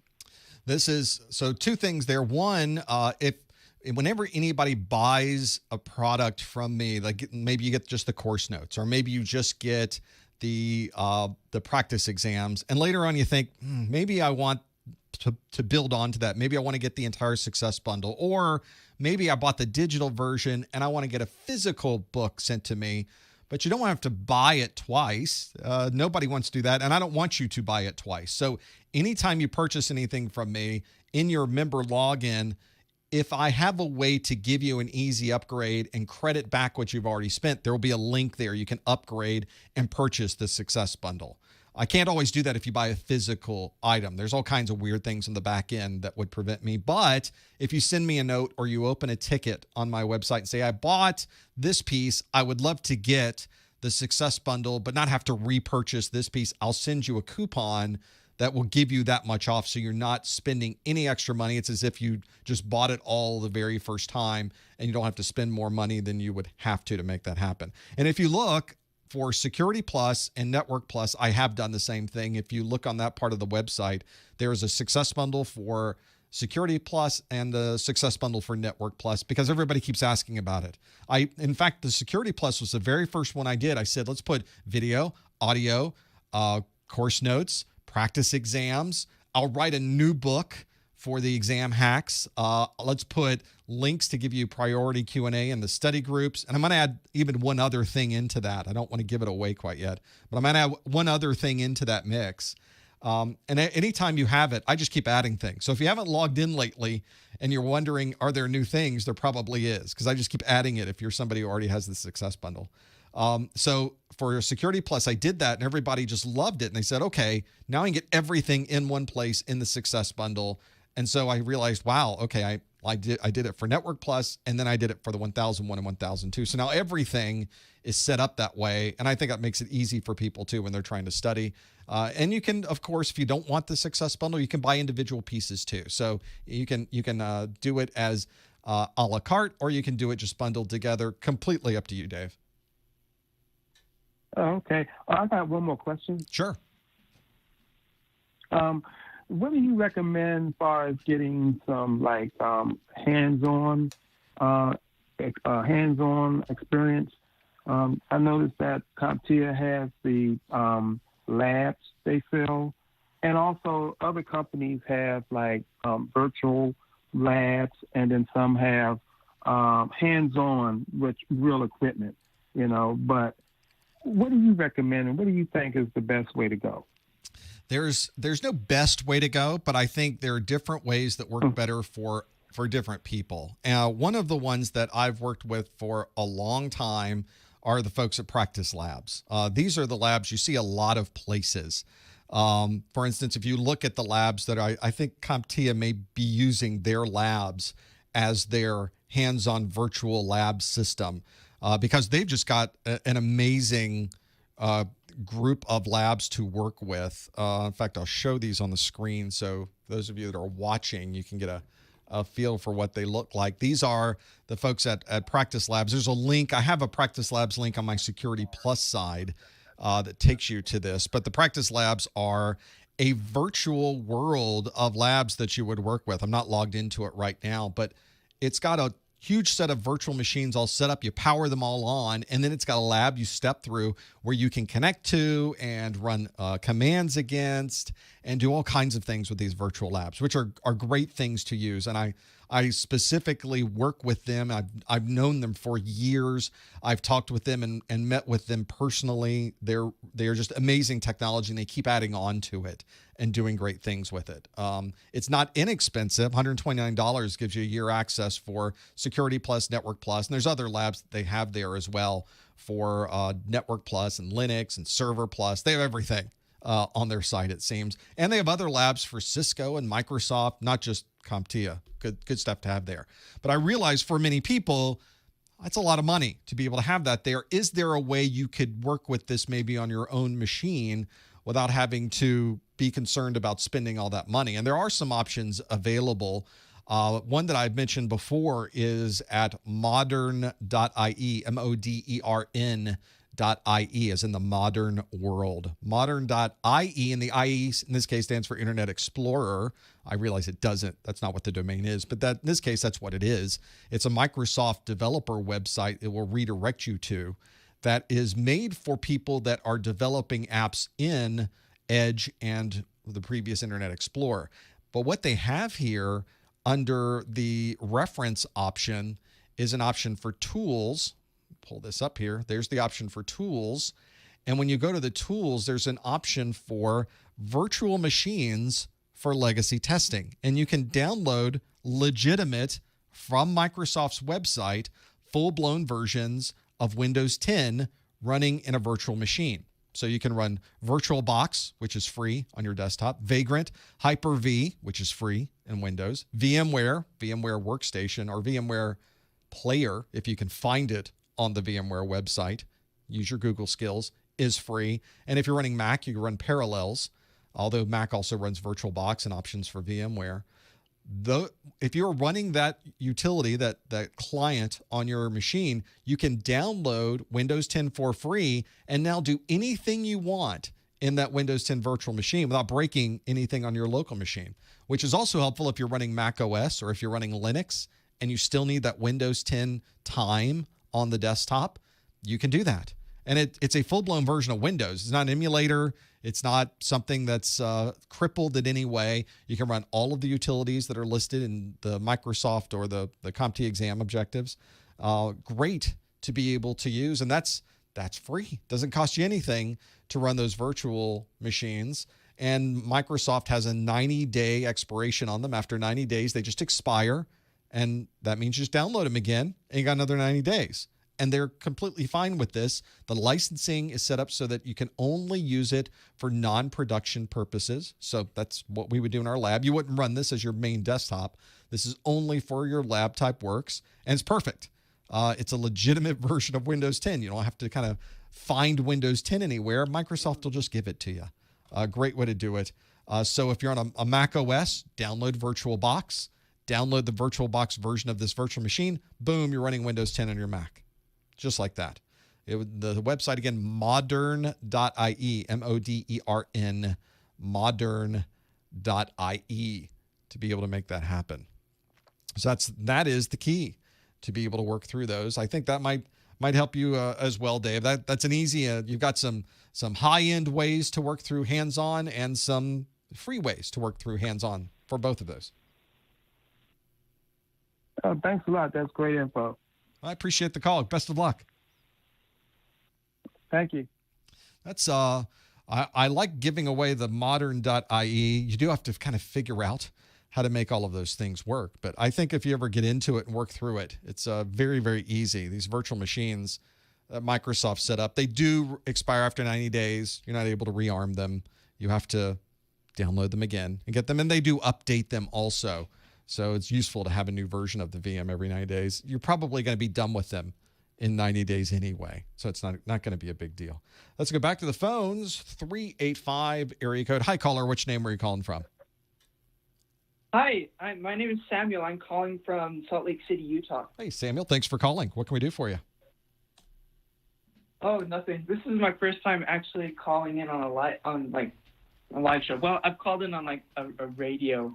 A radio show at Walmart because I work there. Well, thanks for calling. But this is the first time I've ever.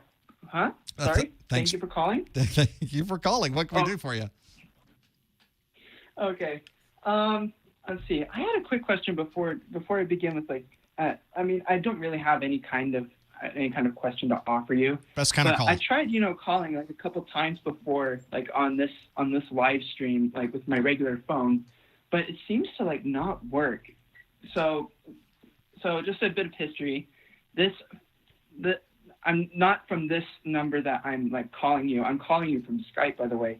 I tried calling from my regular cell phone, and originally this phone number used to be on Google Voice, and then I ported it over to Verizon.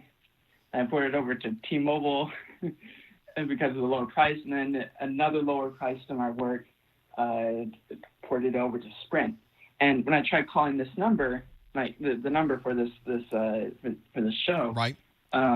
It just hung up on me. Huh. And that's cool. That I didn't know you can call via Skype and it didn't require any minutes. So I'm wondering why this worked and not because my phone, not because calling to my phone works. There are ways that I can set up in my system to completely ignore or to block certain numbers, but I don't even know if I have any configured in here set up that way. It would be remarkable if it happened to be one of the numbers that you were using, but that's entirely possible. So after we're done here, feel free to drop me a note, hit the contact us link at the top or the bottom of the website, send me what that number happens to be. I'll send it to, as I mentioned, this is software as a service. I use a third-party service for our dial-in lines, and if I can't figure it out, I'll send it to them. They're very accessible, and they're always good with their customer service. They'll tell me why that particular thing is happening, and then you might have another option. You can always call from a different number instead of having to use Skype every time. Cool. That's awesome. Anyways, it was a Google Voice number, and I had to pay Google like a small fee to unlock the number so I can port it over to Verizon. And I'm finding like some services I can't order like Uber Eats from them because it's the Google Voice phone number is a voice over IP phone number. It might be a similar thing here as well. I'm wondering if it's because of voice over IP. That's certainly possible, although Skype seems to work just fine. So that seems unusual you run into that situation, but one never knows. I'll be glad to do the research on it though. Yeah, cool. Let's see. I passed the 1001 like about a couple weeks ago, and I used your videos and also the CompTIA Cert Master Practice for the 1001, and I'm currently studying the 1002. So congratulations on the 1001. I think it's going pretty well. You took it recently. Did you take it in a testing center or did you take it online? I took it at home. Okay. And it was pretty cool. What did you think of the experience? I liked doing it. I think probably maybe the best advice is probably always run the system check first, because Pearson Vue wants you to do that, and then by appointment time, probably maybe 10 minutes before the appointment time, because they need you to take pictures of your work area before you get connected to a proctor, and then begin the test. Were there certain things in your work area you ran into that they didn't like or wanted you to change? So a writing utensil, and there were two monitors behind me, but they weren't connected up to a computer. But they wanted me to unplug the monitors so that way they can verify that I'm not going to cheat on those monitors. But and on the OnView software locks down your computer anyways to just only administer the test. So it sounds like that went very smoothly. The test process itself, did that go very smoothly for you? Everything seemed to work okay? Test process was perfect. Great. Basically perfect. And it must have gone well because you passed. Yes, I did. I did pass. I was getting worried near the end. So after you pass the test, you take a survey. After you took the test, you take a survey, and then it will give you your score at the end. And because the whole testing process was recorded the whole time, and also a demographic survey, and at the end when it showed you your score, I was worried. Oh, all right, hold on. So they were really particular about you staying quiet. Yes. And a chat window would show up, and the proctor would type in something hey, keep your voice down, please. I'm wondering if they're administering other tests, and maybe they have a microphone there too. I don't know what it looks like from the proctor's side. But they kept telling me, hey, keep quiet, all right? Is this because you were reading the questions as you were going along? Yeah, I'm reading the questions, and maybe it'd be maybe if the proctor listened into the questions, they can probably cheat. So maybe that's why they told me to keep my voice down, because they're trying to follow some set rules.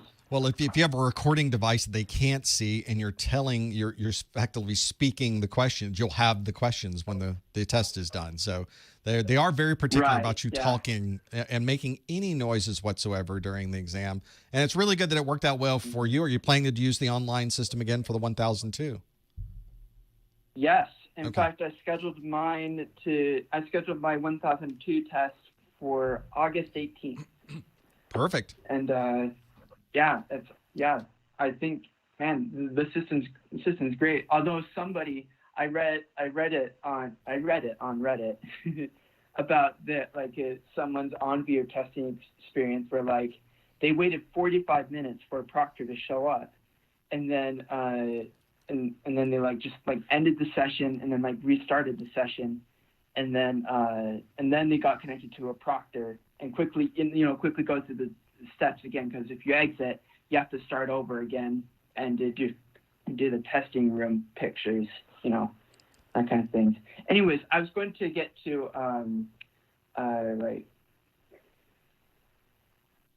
sorry. I say stuff before I have time to think about it.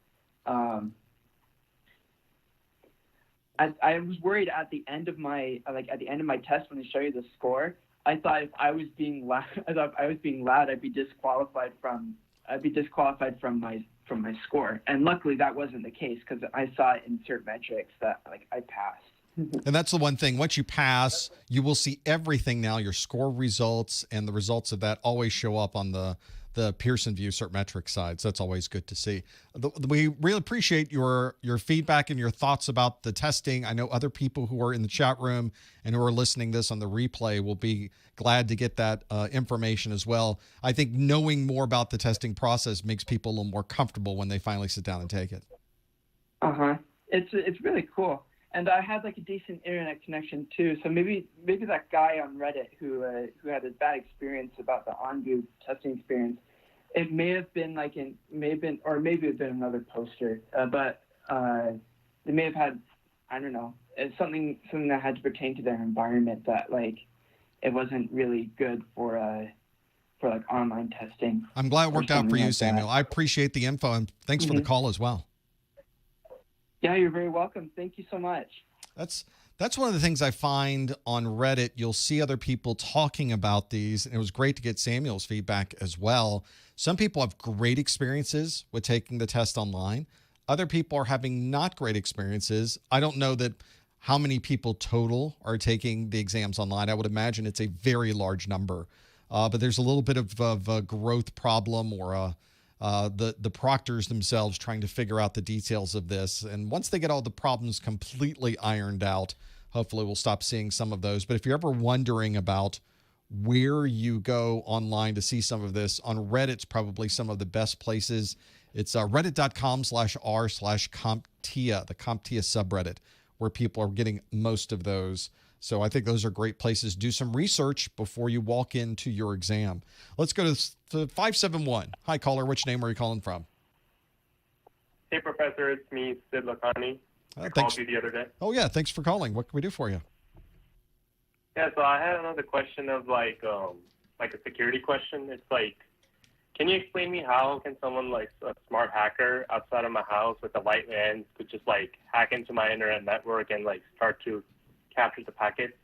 Well, hopefully they would not. Hopefully that's one of the biggest concerns we have about wireless networks, of course, is are people going to be able to see what's going on? And as long as you're running on your network WPA2 and you're running WPA2 with a key or a passphrase that's nice and long and complex, then you're in pretty good shape. They would not be able to somehow reverse engineer or brute force your password out of that. There's plenty of websites and plenty of videos on YouTube that will explain how hackers get into your WPA2, but they aren't. In every case, it's someone trying to brute force a very easy to figure out passphrase on a WPA2 network. Currently, WPA2 is it's very strong. We don't have any known vulnerabilities that would allow somebody in. So fortunately, we don't have to worry about too much of that. The only time that you do run into problems is when the other things around that encryption are not very secure. Very often, the encryption technology that we've created is very, very strong and very, very secure. But if you don't happen to change the default username and password on your router, then it doesn't matter how strong WPA2 happens to be because the bad guys can then gain access to the router.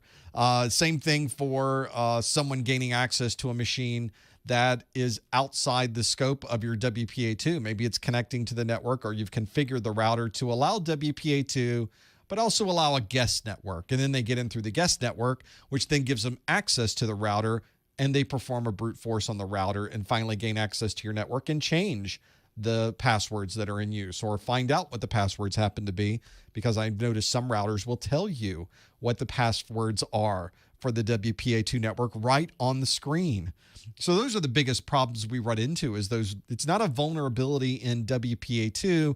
It's a vulnerability in something else outside the scope of that. You have the same problems. That's why we always tell you, make sure your Microsoft Windows is always updated. Make sure you're got the latest version of security patches. Make sure that your router is at the latest version of firmware. That's why we say those things, because it's not about them finding some way into an uncrackable encryption scheme. They're finding the weakest link somewhere else, and that ultimately gives them access to your data. That's what we're trying to prevent. Yeah. And one more question is that, like, so you said about the brute force method. Like, I know that brute force isn't the only way. Like some people say that there's other way you can like get into the network without the password or something. Like, which I'm confused on. Like, how could that work? As far as WPA is concerned, it is not. There's no way to get in. We have not identified some new vulnerability that suddenly now renders our wireless networks insecure. Nope, that does not exist. But it does get people to click on links and watch videos to pretend that doesn't exist. Now, there are older versions of technologies too, and I've demonstrated this in my Security Plus videos, where you can create a denial of service and bring down an entire wireless network because it's not running the latest version of some of these technologies. There are things that are vulnerable outside the scope of that encryption mechanism that would give people access to this. I mentioned a couple of them earlier, but as far as WPA is concerned, WPA2 specifically, you're still very secure running that on your wireless network as long as you've got the latest firmware on your router. You've made sure that you have very strong passwords. You've made sure that you've changed the default passwords on your wireless router. You're going to be just fine. Yeah, so also I have a Netgear router, and so I have this thing where my Alexa device can like communicate with the Netgear router, and it can enable or disable the guest Wi-Fi. So is that like a safe thing to do, as you said, because like people can get in with the guest Wi-Fi? I think guest Wi-Fi is an awful idea. First, it's assuming that I have friends, which I think we know that's not true. So not a problem for me. But for other people who have a social life, I don't think it's a great idea. Many people these days are already on a network where they are in your home, ready to get out. They can use their phone on an existing cellular network and get out. But if somebody's maybe staying in your house and they need access to the wireless network, we usually would trust that person enough to give them our internal wireless network password and be able to access it that way. Guest networks open things up. Guest logins open things up way too much to have that work. We should probably not open up and have full access to a particular part of our network on something as questionably put together as a home router. And I'm not saying that Netgear is better or worse than anybody else. I think they're all pretty bad as far as security is concerned. So I would not trust Netgear with the security of my home network, and I don't think you should either. So what would you recommend as like a more secure method? So like on my router, I have the ability to like set up a VPN, which is what I'm doing in a couple of days for security. That's a great thing to do. Just don't turn on a guest network. Don't turn on any capability that would open up this to make it easier for people to access your network. So no guest networks. WPS should not be enabled. You should make sure that the VPN is great to have, especially if you're outside the home and you want to have that type of encrypted link back to the house. That's perfect to use. It doesn't inherently add more security to your home router, but it is great if you're outside the home and want to provide additional security. Those are great things to do. Those are good best practices. And as long as you aren't turning things on to try to make access easier, then you're going to be fine. The basic firewalling and protection of Netgear and Linksys and all of those other devices you get are perfectly reasonable. Those work great as a home firewall. It's when you start opening those devices up where they become less secure. Yep, that's all I had. Thank you for the information. Absolutely. I appreciate the call. That's one where we can all feel good about, as long as we're running the latest firmware, we've got the machine running with all of the brand new passwords. It's not using the default passwords. Those are perfectly safe routers to use in your home. The Netgear, the Linksys, the D-Link. I'm running in mine a Synology. So those work great as firewalls. We figured out the firewall piece of this. Now it's making sure that we don't make them less secure devices in and of themselves, and I think would be fine. Let's go back to, well, now we go to a restricted number. Hello, restricted caller. What's your name? Where are you calling from? Hello. This is Someone calling from Finland. I think I called yesterday. Well, thanks for calling. What's your question? After. Yeah. I don't know if it's more like a career question. So basically, I work as an IT support at the moment, and I'm still thinking which certifications to go for. Now, Finland also obviously is in Europe, and I'm not sure if CompTIA is valid in this part of the world. I was literally just talking to Mrs. Professor Messer about CompTIA in Europe this morning, oddly enough. It used to be in Europe that CompTIA had a very popular presence, and it used to be especially in the UK, and it sort of filtered out from there. But in the UK, there was a formalized system from the government that took IT people and put them in beginner roles. You were effectively a journeyman. You were learning the ropes of technology, and it was something that was government created to have that there. Unfortunately, that whole system sort of fell apart in the last recession, and it's never really come back from there. And when that was going on, learning these CompTIA and earning these CompTIA certifications was part of your apprenticeship in doing this. And unfortunately, when that all happened, there were a number of problems with the entire process. There was some overreaching. There was people not doing things they should have done properly. And the whole thing sort of broke down along with the economy. And it all kind of broke down. This was many, many, many years ago. And it really, from that point, never really came back again. And since then, the CompTIA certification is still popular in pockets within Europe, but it does not have the same popularity as it used to. I think that's what I was talking to the Mrs. Professor Messer about this morning, is that it seems like we're ready to have a resurgence of that, because I think there's a lot of need for more people and more technology and more smart technologists to be out there and working. And it's not just in the US, it's everywhere around the world. It would be great to have a new emphasis in that in Europe. We're just going to have to see if the economy and everything else around that really is able to drive it the proper way. But you're absolutely right. If you're not really seeing a huge emphasis in that in the UK and in Europe in general, and that's probably why. Okay, so basically it's really valid in the US and Canada. I wouldn't say only valid, but it's certainly more popular in the U.S. and Canada than it is in other parts of the world. But there's other sections of the world where I see pockets of it that are very popular. I was just talking with the folks at Practice Exams today about some things that are going on in Southeast Asia. They're really about getting more and more knowledge about the technology and learning more about A+ and Network+ and Security+. And I think it's great to see those things. It seems to be a cyclical thing. So if it's not popular now, just wait a little bit, and you may be able to find cases where there are some employers looking for these things. But I think you're right. I think the most popular areas for it today happen to be in North America, but that may not be the way it stays in the future.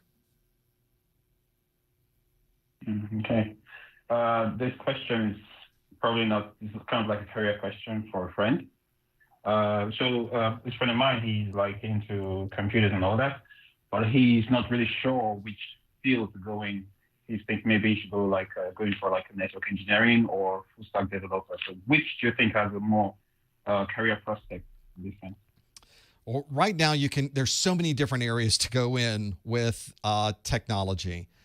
It's one of the great benefits, I think, of technology in general and information technology specifically. And I'm speaking about information technology as being separate from computer science. So the programming of applications, the creating of apps that would go on your phone, building C++ apps, creating application programming, I put into the category of computer science. And I really put that off to the side because that really is its own world in itself. And that's not something I tend to focus on, but that if somebody's really interested in programming and they have a mind for that and they're excited about it, that is a line that they should really start looking at. Over on the IT side, and I speak more about IT because that's the area that I really have been in my entire career, you've got so many choices available. You can start with networking, with cloud computing, with servers, with operating system management, with databases. You can start anywhere in that mix. And what you'll find is once you're working in that particular area for a certain amount of time, you might want to specialize in a niche that's within that area. Or you may find that you're working in networking and you think, I really want to do more in security, and you start moving into the security side. Or you think, I may want to go work with more cloud-based technologies because I'm really good with orchestration and scripting, so maybe you move into cloud computing to do those types of things. The point I guess I'm making is that find the place to start that's interesting to you, and it doesn't matter because whatever you plan on doing in the future is going to take you in that direction. You will never be in a silo whenever you work in IT. That is never going to be the case because you have an entire world of technologies out there. No one person can ever know everything about everything. And it's very easy to kind of look at a technology and think, that's really interesting to me. Let me jump in. And when you start jumping in and learning more about those technologies, you tend to move in that direction, and then you get a job doing that, and then you find a specialization in a job doing that, and then you go work for a third party who specializes in that. So it just leads you down the path. So I am very I very carefully don't tell people here's where you should start. I instead tell people find any way to start that's interesting to you. Sometimes a help desk is where you start, and I find a lot of people don't get into IT because they don't want to sit on the help desk. And I think most people don't realize this isn't like another career where if you are a dentist, then you're a dentist your entire career. With IT, you start maybe at the help desk, and in 9 months to a year, you're off doing something else. You're working on operating systems. You're now in the network team. You're on security. 2 years from then, you're jumping onto somewhere else. 2 years from there, you're going to another type of technology. And by the way, everything under your feet is constantly moving as well. So technologies we don't even know about today, you're going to be working on 5 years from now. So that's the real benefit, I think, is just get in the pool, just jump into the water.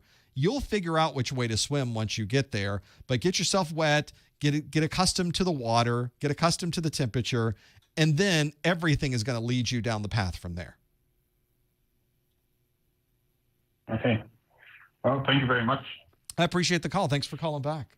That's always a good idea. And I do see people that say, well, I'm not going to sit on the help. I'm not going to get a help desk job. They don't pay enough. Brother, there are jobs out in IT that pay a lot of money, but you have to get to those first. You have to start somewhere in IT. Help desk is a great place to start. I worked on a corporate help desk for years. It was more of a diverse type of help desk. I wasn't on the phone all day. I was working one-on-one with people in a corporate environment and doing training classes and learning about networking. And it was very broad group of technologies that I was working with. But you get into that, and then you just start eating from the buffet.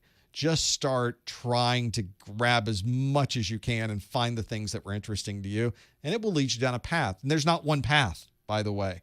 We always talk about this chart. Follow the chart of your career. There's no chart. How can you even chart IT? When I started in IT, there wasn't an internet. So how was I ever supposed to get to this point if I was trying to plan that from a chart back when I started in this nonsense? So that's the fun of it, in my opinion, is learning and always watching and just following where things are changing. You're always going to find something new. And what you learn today is there's always new things to learn tomorrow. Let's go to 520. Thanks for holding for so long. What's your name? Where are you calling from? Hi, my name is Eric. I'm calling from California. Hey, Eric. What can we do for you? Hi. Well, so I have a question for you. I'm actually, I passed my 1001 exam. Big help from your videos. I listened to them when I was driving around. Great. So I really appreciate that. And I've scheduled my 1002 exam for this Saturday. I'm gonna take this one at home. Last night I took it at a testing center. So okay. It was interesting to hear that one guy's info about taking pictures. Right. So that's cool. But anyways, I have high hopes to pass. And, I have a job right now where I'm a tech for I'm a field tech for connecting copy machines for a copier dealer. Great. And I'm trying to grow from there. And it's kind of like you're saying, you might start small, but I'm getting a lot of hands-on real-world stuff about how to set up a network and things like that. Anyway, my manager, he really wants everyone on the IT team to get the MTFA, and then I was doing some research on it, and it looks like that went away, as of a few weeks ago. Yeah. Microsoft retired it. So basically, and you said, well, basically, I really just want you guys to be familiar with servers. So I guess my question is, I know you have so many great CompTIA classes, and I plan on pursuing some of those. What would you say is the best CompTIA class to pursue for understanding servers? And also, do you have any comments or opinion or just ideas on the whole Microsoft thing and what that's about and what to do if you can no longer get an MCSA? Well, Microsoft they have completely changed their certification line to a point that I went in there the other day to try to figure out how things are set up now, and I can't figure it out. It's just a jumbled mess of things now. What they've really tried to do, and I get what they're trying to do, they have moved away from the technical certifications. Instead of having somebody certified in Windows 10 or Windows 8 or Windows 7, they're trying to move away from those and move into cloud-based certifications. I think this is probably the dog wagging the tail a little bit. You do find that with organizations that say, the cloud is our future. It's everything we're doing in the future is the cloud. And then they just scrap everything they're doing today to try to push towards the cloud. In Microsoft's case, it's probably not a bad bet. Their cloud-based technologies are extremely strong, and they're doing very well with them. But there's still a lot of us that need to manage Windows 10 devices. There's a lot of us that need to manage server devices. There's a lot of us that have operating systems that we need to be knowledgeable on. So that's the real challenge we have, is trying to now figure out where to fill in the gaps of those things. And I wonder if Microsoft still has their entry level. Their MTA is another line of entry level that they were doing. I'll have to hunt around to see it, and maybe some folks in the chat room can tell us about that too. They used to have they have MTA Security Fundamentals. They have MTA Microsoft Server Administration Fundamentals. So they seem to, on their website, still have a few of these working. The Windows Operating System Fundamentals. It's the MTA certifications from Microsoft. And I don't know if they're retiring soon or not, or what their plans are, or what's going on with that. It's hard to really see what Microsoft's plans are. On the CompTIA side, there are some certifications that do focus more on servers. Server Plus is an obvious choice because it's very focused on people that are server administrators. It goes into a little bit of server operating systems, but not a lot of those. But it kind of gives you the basics of getting a server up and running and the things you need to worry about with servers in a data center: redundant power, understanding the form factors, figuring out how to get access to these devices that may be headless. They don't have a monitor connected to them. Those types of things that you don't necessarily run into unless you're a server administrator. So those are some of the things you will run into with that. The Microsoft certifications, some have been retired, some have not been retired. It's a mixture of different things. Microsoft also announced recently that they were planning to change a lot of things. Now they've decided that with all of the COVID things that they're delaying a lot of those changes. So I haven't even gotten in there to see what's been going on because so much has been happening on the CompTIA side these days. It would be useful to go through and try to figure out the specifics of that. There's not a lot of other places to go outside of Microsoft and CompTIA for those entry-level certs. There are some third parties that have some sort of off-brand type certifications that no one's ever heard from, but those tend to be the big ones for entry-level certs is Microsoft and CompTIA. And if in your particular case, you're getting a strong foundation, you're getting at least a good overview of networking. All of the devices you work with these days are networked, either on a wired basis or wireless. So you've been through a number of the configurations. You're certainly familiar with the laser printing process, for lack of a better word. It's a little bit more advanced than that with the technologies you work with. But now, I imagine you did very well on the printer part of the 1001. Didn't even have, and probably even the networking part as well. Now, though, you have to shift over to operating systems, and it's a little bit of a different learning curve than some of the technologies you've had hands-on, but maybe not so different because you have to print from these operating systems and have it work properly on these automation systems that you're putting in. So there is some overlap, and I think the CompTIA and the Microsoft certifications are good choices for those. It's now just trying to figure out which one fits best for what your manager would like to see and maybe what you'd like to do in the future. Yeah, I think most of it's because we are getting some advanced software solutions for print servers where they like build jobs to each person, and then he wants me to understand Active Directory and stuff like that. So. Okay, then you really are getting into some details of the Microsoft side of things, and it may help to get, I don't know if they even cover in their operating system fundamentals, if they even cover the Active Directory piece of it. It may be a server certification that they go through. And now's the time where it's now just heads down and trying to research Microsoft's website to see first what certifications offer it, and then secondly, is this certification going to be around? Which is kind of everything's sort of in limbo right now. It may be useful to start creating a spreadsheet and figuring out the details, which I think is what you'd have to do. Because I just scrolled around the Microsoft website right now, and I think I gave myself some type of illness. I'm not sure what's going on the Microsoft website. So if you can figure it out, you're way ahead of the game than me. I think it's just going to take some time to sit down, pour through it, create a spreadsheet, figure out the details. At one time, I did some research of Microsoft certifications because they have certifications for people like us out in the field. They also have certifications for partners, and then they have another set of certifications probably for military or federal government. And I had a spreadsheet of these, and there was literally hundreds of certifications that they offer. Maybe they're just trying to minimize that now, but it just adds more complexity if you're someone like us trying to figure out which direction to go next. Maybe they have a chart. Maybe that's what we finally end up going with. Yeah, I guess that is like the nice thing about the CompTIA is it just kind of gives you core concepts that is not just based on one manufacturer or company, and it's just overall really good. That is one of the benefits, and as long as you stick with the big names, though, a Microsoft, a Cisco, a VMware, I think you're still in pretty good shape. It's just finding a certification that accomplishes the two things that most people are looking for. Is this going to get me a job or get me a better job? And secondly, am I learning something from it? Because it doesn't help you go through a certification if at the end of it, okay, I learned 25% of what was there. That doesn't help you long-term in your career goals either. Oh, yeah, thank you. Well, thanks for the call, Eric. Best of luck. Thanks.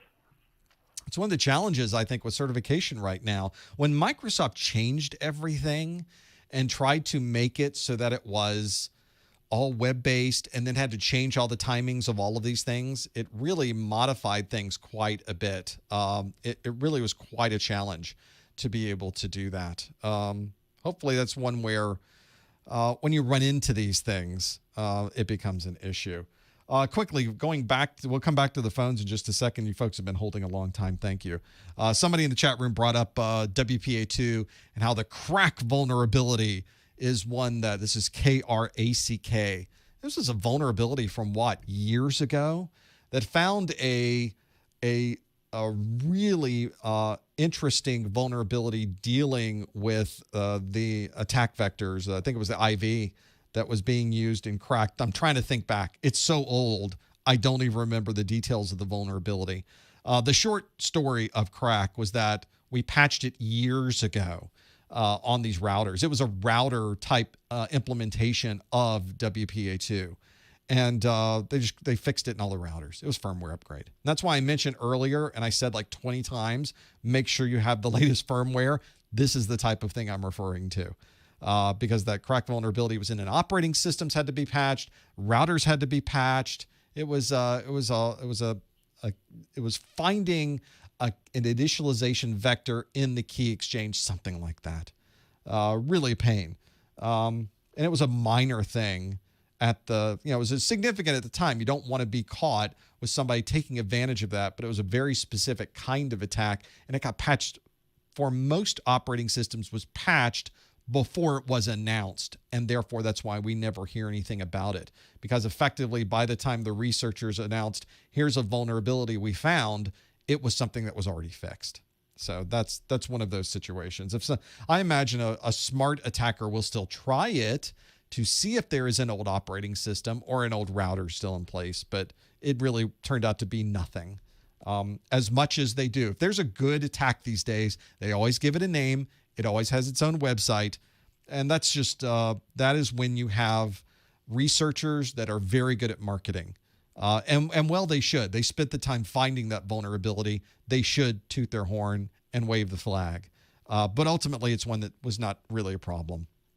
And maybe that's what people are seeing on YouTube, is people taking advantage of a vulnerability that doesn't exist.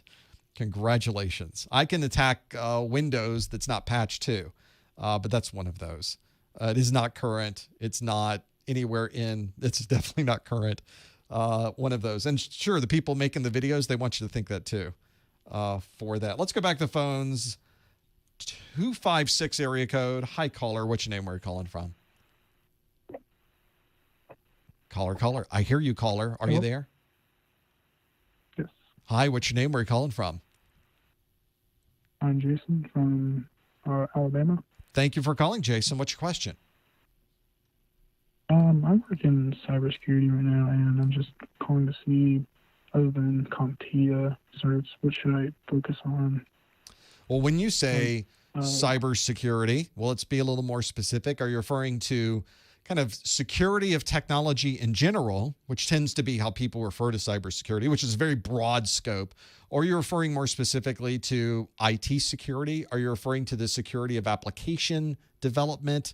Where are you kind of interested? Like pen testing. Perfect. That's a very specific part. It kind of is in the IT security side of things, and it's a very popular aspect of IT security, is doing some type of penetration testing. Generally, it's on a very broad network server operating system level for those, although it can, of course, be more specific. If you're interested in pen testing is probably the culmination of many different skill sets, all working now in one very niche kind of focus. It is definitely not the majority of jobs in IT security. It's usually a job you would get once you've been through a lot of the jobs in IT security. So you need to have a good understanding of how operating systems work, and you need to have a good understanding of how to attack operating systems or how they are attacked. You need to have an understanding of networking. Huge part of pen testing is networking and understanding how networks are subnetted, how switches and routers operate within that context, how to grab the data from these different networks and how to manipulate them. You need to understand how applications work and how applications work in memory and with the CPU. So there is some level of machine language knowledge you need to be very good at penetration testing. And once you get to that point, there are lots of pen testing certifications out there, but it is very niche, and it probably is the pen testing is probably the part of IT security that has the biggest interest and the least number of jobs available. It is very top heavy. It's very off weight from the rest of technology. There are a vast majority of more jobs in the generic IT security world than there ever is in the tiny little bit of pen testing jobs that there are out there. However, pen testing jobs tend to pay very good because they expect you to have a very broad skill set. So it's one of those situations where you can certainly at a point work into a penetration testing job. It's not generally one you would start in because you already need to have knowledge to be able to do that. You would probably not be starting in a pen testing role. You generally start in more of a generic IT security role or a networking role before you get to IT security. So I would recommend, if you're ever interested in penetration testing, absolutely work towards that goal. But you may find once you get into IT security that there are other ways to make the same money, but still have a much broader set of job positions open in your world. But I know and work with a lot of fantastic penetration testers, and they love their job and they think it's fantastic and they would never think of doing anything else. And if that's something that you're really interested in, absolutely work towards that goal. We're just going to need more good penetration testers because the networks are getting bigger and the networks are getting more insecure. So now's the time to start tightening down all of those hatches. That's what I would recommend you focus on as well. And what outside of CompTIA, do you recommend me going for like OSCP or CEH? OSCP is probably one of the most popular and certainly a well-respected certification in the world. CEH is certainly well-known, but probably not well-respected. One of the problems you have with the Certified Ethical Hacker, and I mentioned this before, is they've just been hacked too many times. All you have to do is type in Certified Ethical Hacker Snowden into your Google box, and you'll understand what I mean, and you'll see a picture of Edward Snowden's passport. For the CEH, you have to provide some type of identification that is stored on the CEH servers, or in this particular case, not always on the CEH servers. I can't recommend that certification because I personally would never give my personal information to the organization that has not just once, but multiple times had someone exploit their systems and gain access to other people's personal data. It's not that it could happen to anybody, and I get it. That's certainly the case, but they seem to have a track record at this point, and because I can't personally see myself doing it, I cannot recommend that other people do it. But that doesn't mean you shouldn't. There may be perfectly good reasons why you would want to take and earn that certification. There may be jobs out there that are hoping you would have that certification. I get it. That's perfectly reasonable. And if that's the case, maybe you should look towards that. But it has a hot and cold type of reputation in the industry. There are people that love it. There are people that absolutely do not love it. I don't care either way because I'm not going to take it. But it does not quite have the sheen or the respect that OSCP might. And if you're working towards penetration testing, Pentest Plus and OSCP would probably be a better direction. That's probably the direction I would go. Interesting perspective. Thank you. I appreciate the call. Thanks, Jason. It's one where I think it's reasonable to work towards the CEH. There's many organizations that would love you to know the information that's on that certification. And if you look at the exam objectives for the Certified Ethical Hacker, the exam objectives are spot on. It's a very good exam. And they've done some things. Some people in the chat room believe that CEH is all multiple choice, but there is a hands-on test that you have to take for CEH as well. But there's pluses and minuses on both sides. There's probably more minuses on the CEH side. That's the thing you just have to look at. What is your objective? Where do you want to be? And what are employers looking for? Everybody has a different scope of what they're trying to do. Back to the phones real quick. Let's go to Florida and the 407 area code. Hi, caller. Which name are you calling from? Hey, the name's Lawrence, and I'm calling from Orlando, Florida. Thanks for calling, Lawrence. What can we do for you? No problem. I just want to say first, thanks a lot for all the videos and the information you put out there. It's really helped me along the way for the past year or so. It's been very, very enlightening. Thanks for watching. I just had a general question. Yeah. I had a general question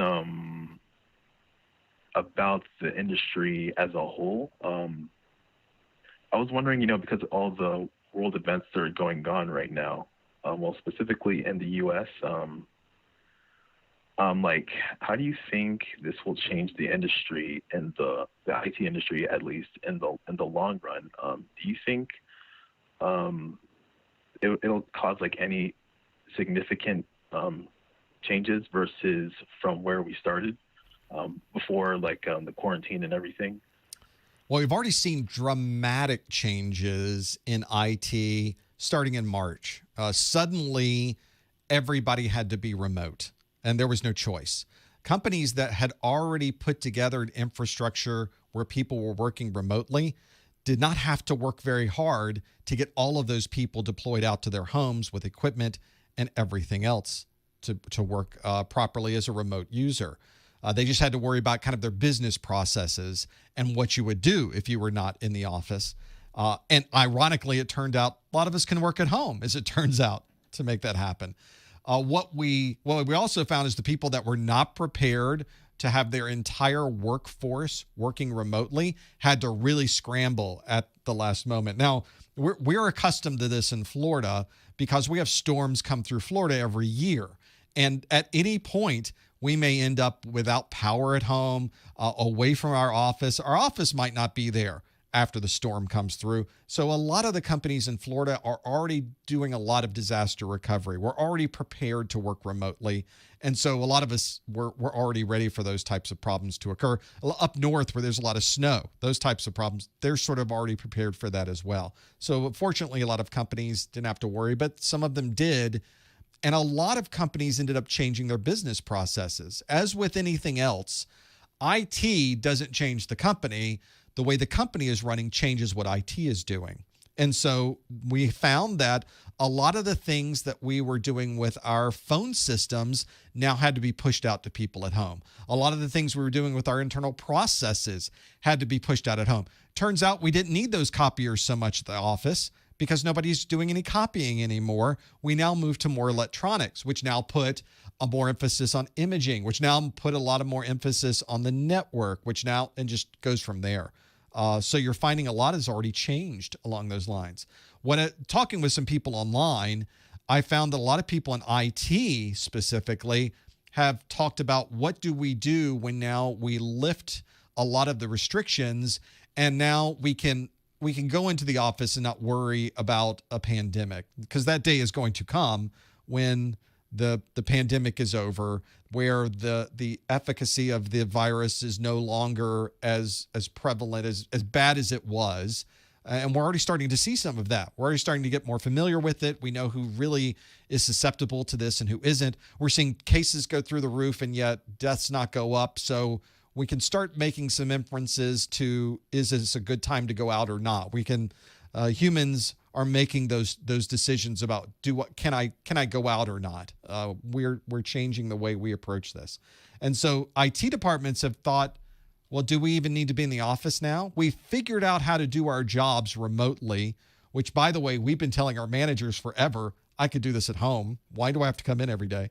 I'm talking to people on the phone and doing everything remotely anyway. Well, it turns out that's what we're doing. And now companies are realizing, well, yeah, we could free up that space and use it for something else or not pay for it, save the money. And now IT departments have decided we could be remote for doing this. In Silicon Valley, where some of the rents are the highest in the United States, where the cost of living is some of the highest in the United States, they've already announced, you know what? This remote thing is fantastic. We're going to start hiring people now just to be remote users, which means they could live anywhere in the world. And people who are in Silicon Valley have now decided to move outside Silicon Valley because the company's already told them, you're not coming into the office anymore. You're just going to be a remote user. So the companies are changing. And now people are living in wherever they want to live, and they're able to work remotely with this. My marketing manager, Lori, that I talk about at the beginning of our study groups, I don't even know where she works from. I just say, go wherever you'd like to go. Just have your laptop with you, and she can work wherever she happens to be. Because you don't have to be in here every day. I don't want you in here every day. I don't need you anywhere near this. I'm doing this, you do that, and you can do it wherever you'd like to do it. I think finally everybody's catching up with that. That is pretty exciting for the user, for the people who want to do this. Some people need to be in the office. I guess that's fine. But I think that will be one of the first things that happens, is that they will be working remotely from wherever they want to work. This changes everything with where we live. It changes everything with what country we live in even, and some of the rules and regulations around having people live in this country to work in this country. And then it changes how we work as our businesses. So are there going to be dramatic changes? There already have been, and there probably will be going forward. I think once we finally are at the point where everybody can come out of the holes and we can see the sunlight again and we can all go do the things that we used to do, and we're back to normal. There's not going to be a new normal. It's going to be the old normal because that's how we work as humans. Then finally, we'll get to really break this out a year later from now and see, is it different? Is it not different? It's going to be interesting to see. It's a great question. I just don't have an answer for you. Gotcha. That was really enlightening in itself. So I really appreciate what you shared. Thanks again. I really appreciate it. There's a lot to think about with that one. Thanks, Lawrence. I appreciate the call. It really is an interesting thing, isn't it? I love what we're finally deciding to do with this. I like that we finally figured out that it's going to be a little bit different in how we work. I'm a little spoiled because as a content creator now, I come into my studio, I write, create, edit, do a live stream, and do exactly what I did prior to March. So for me, my job did not change a lot. For other people, it changed dramatically. And we're starting to see shifts in careers as well. People that were working in jobs that in March, suddenly those jobs ended. There was no job anymore.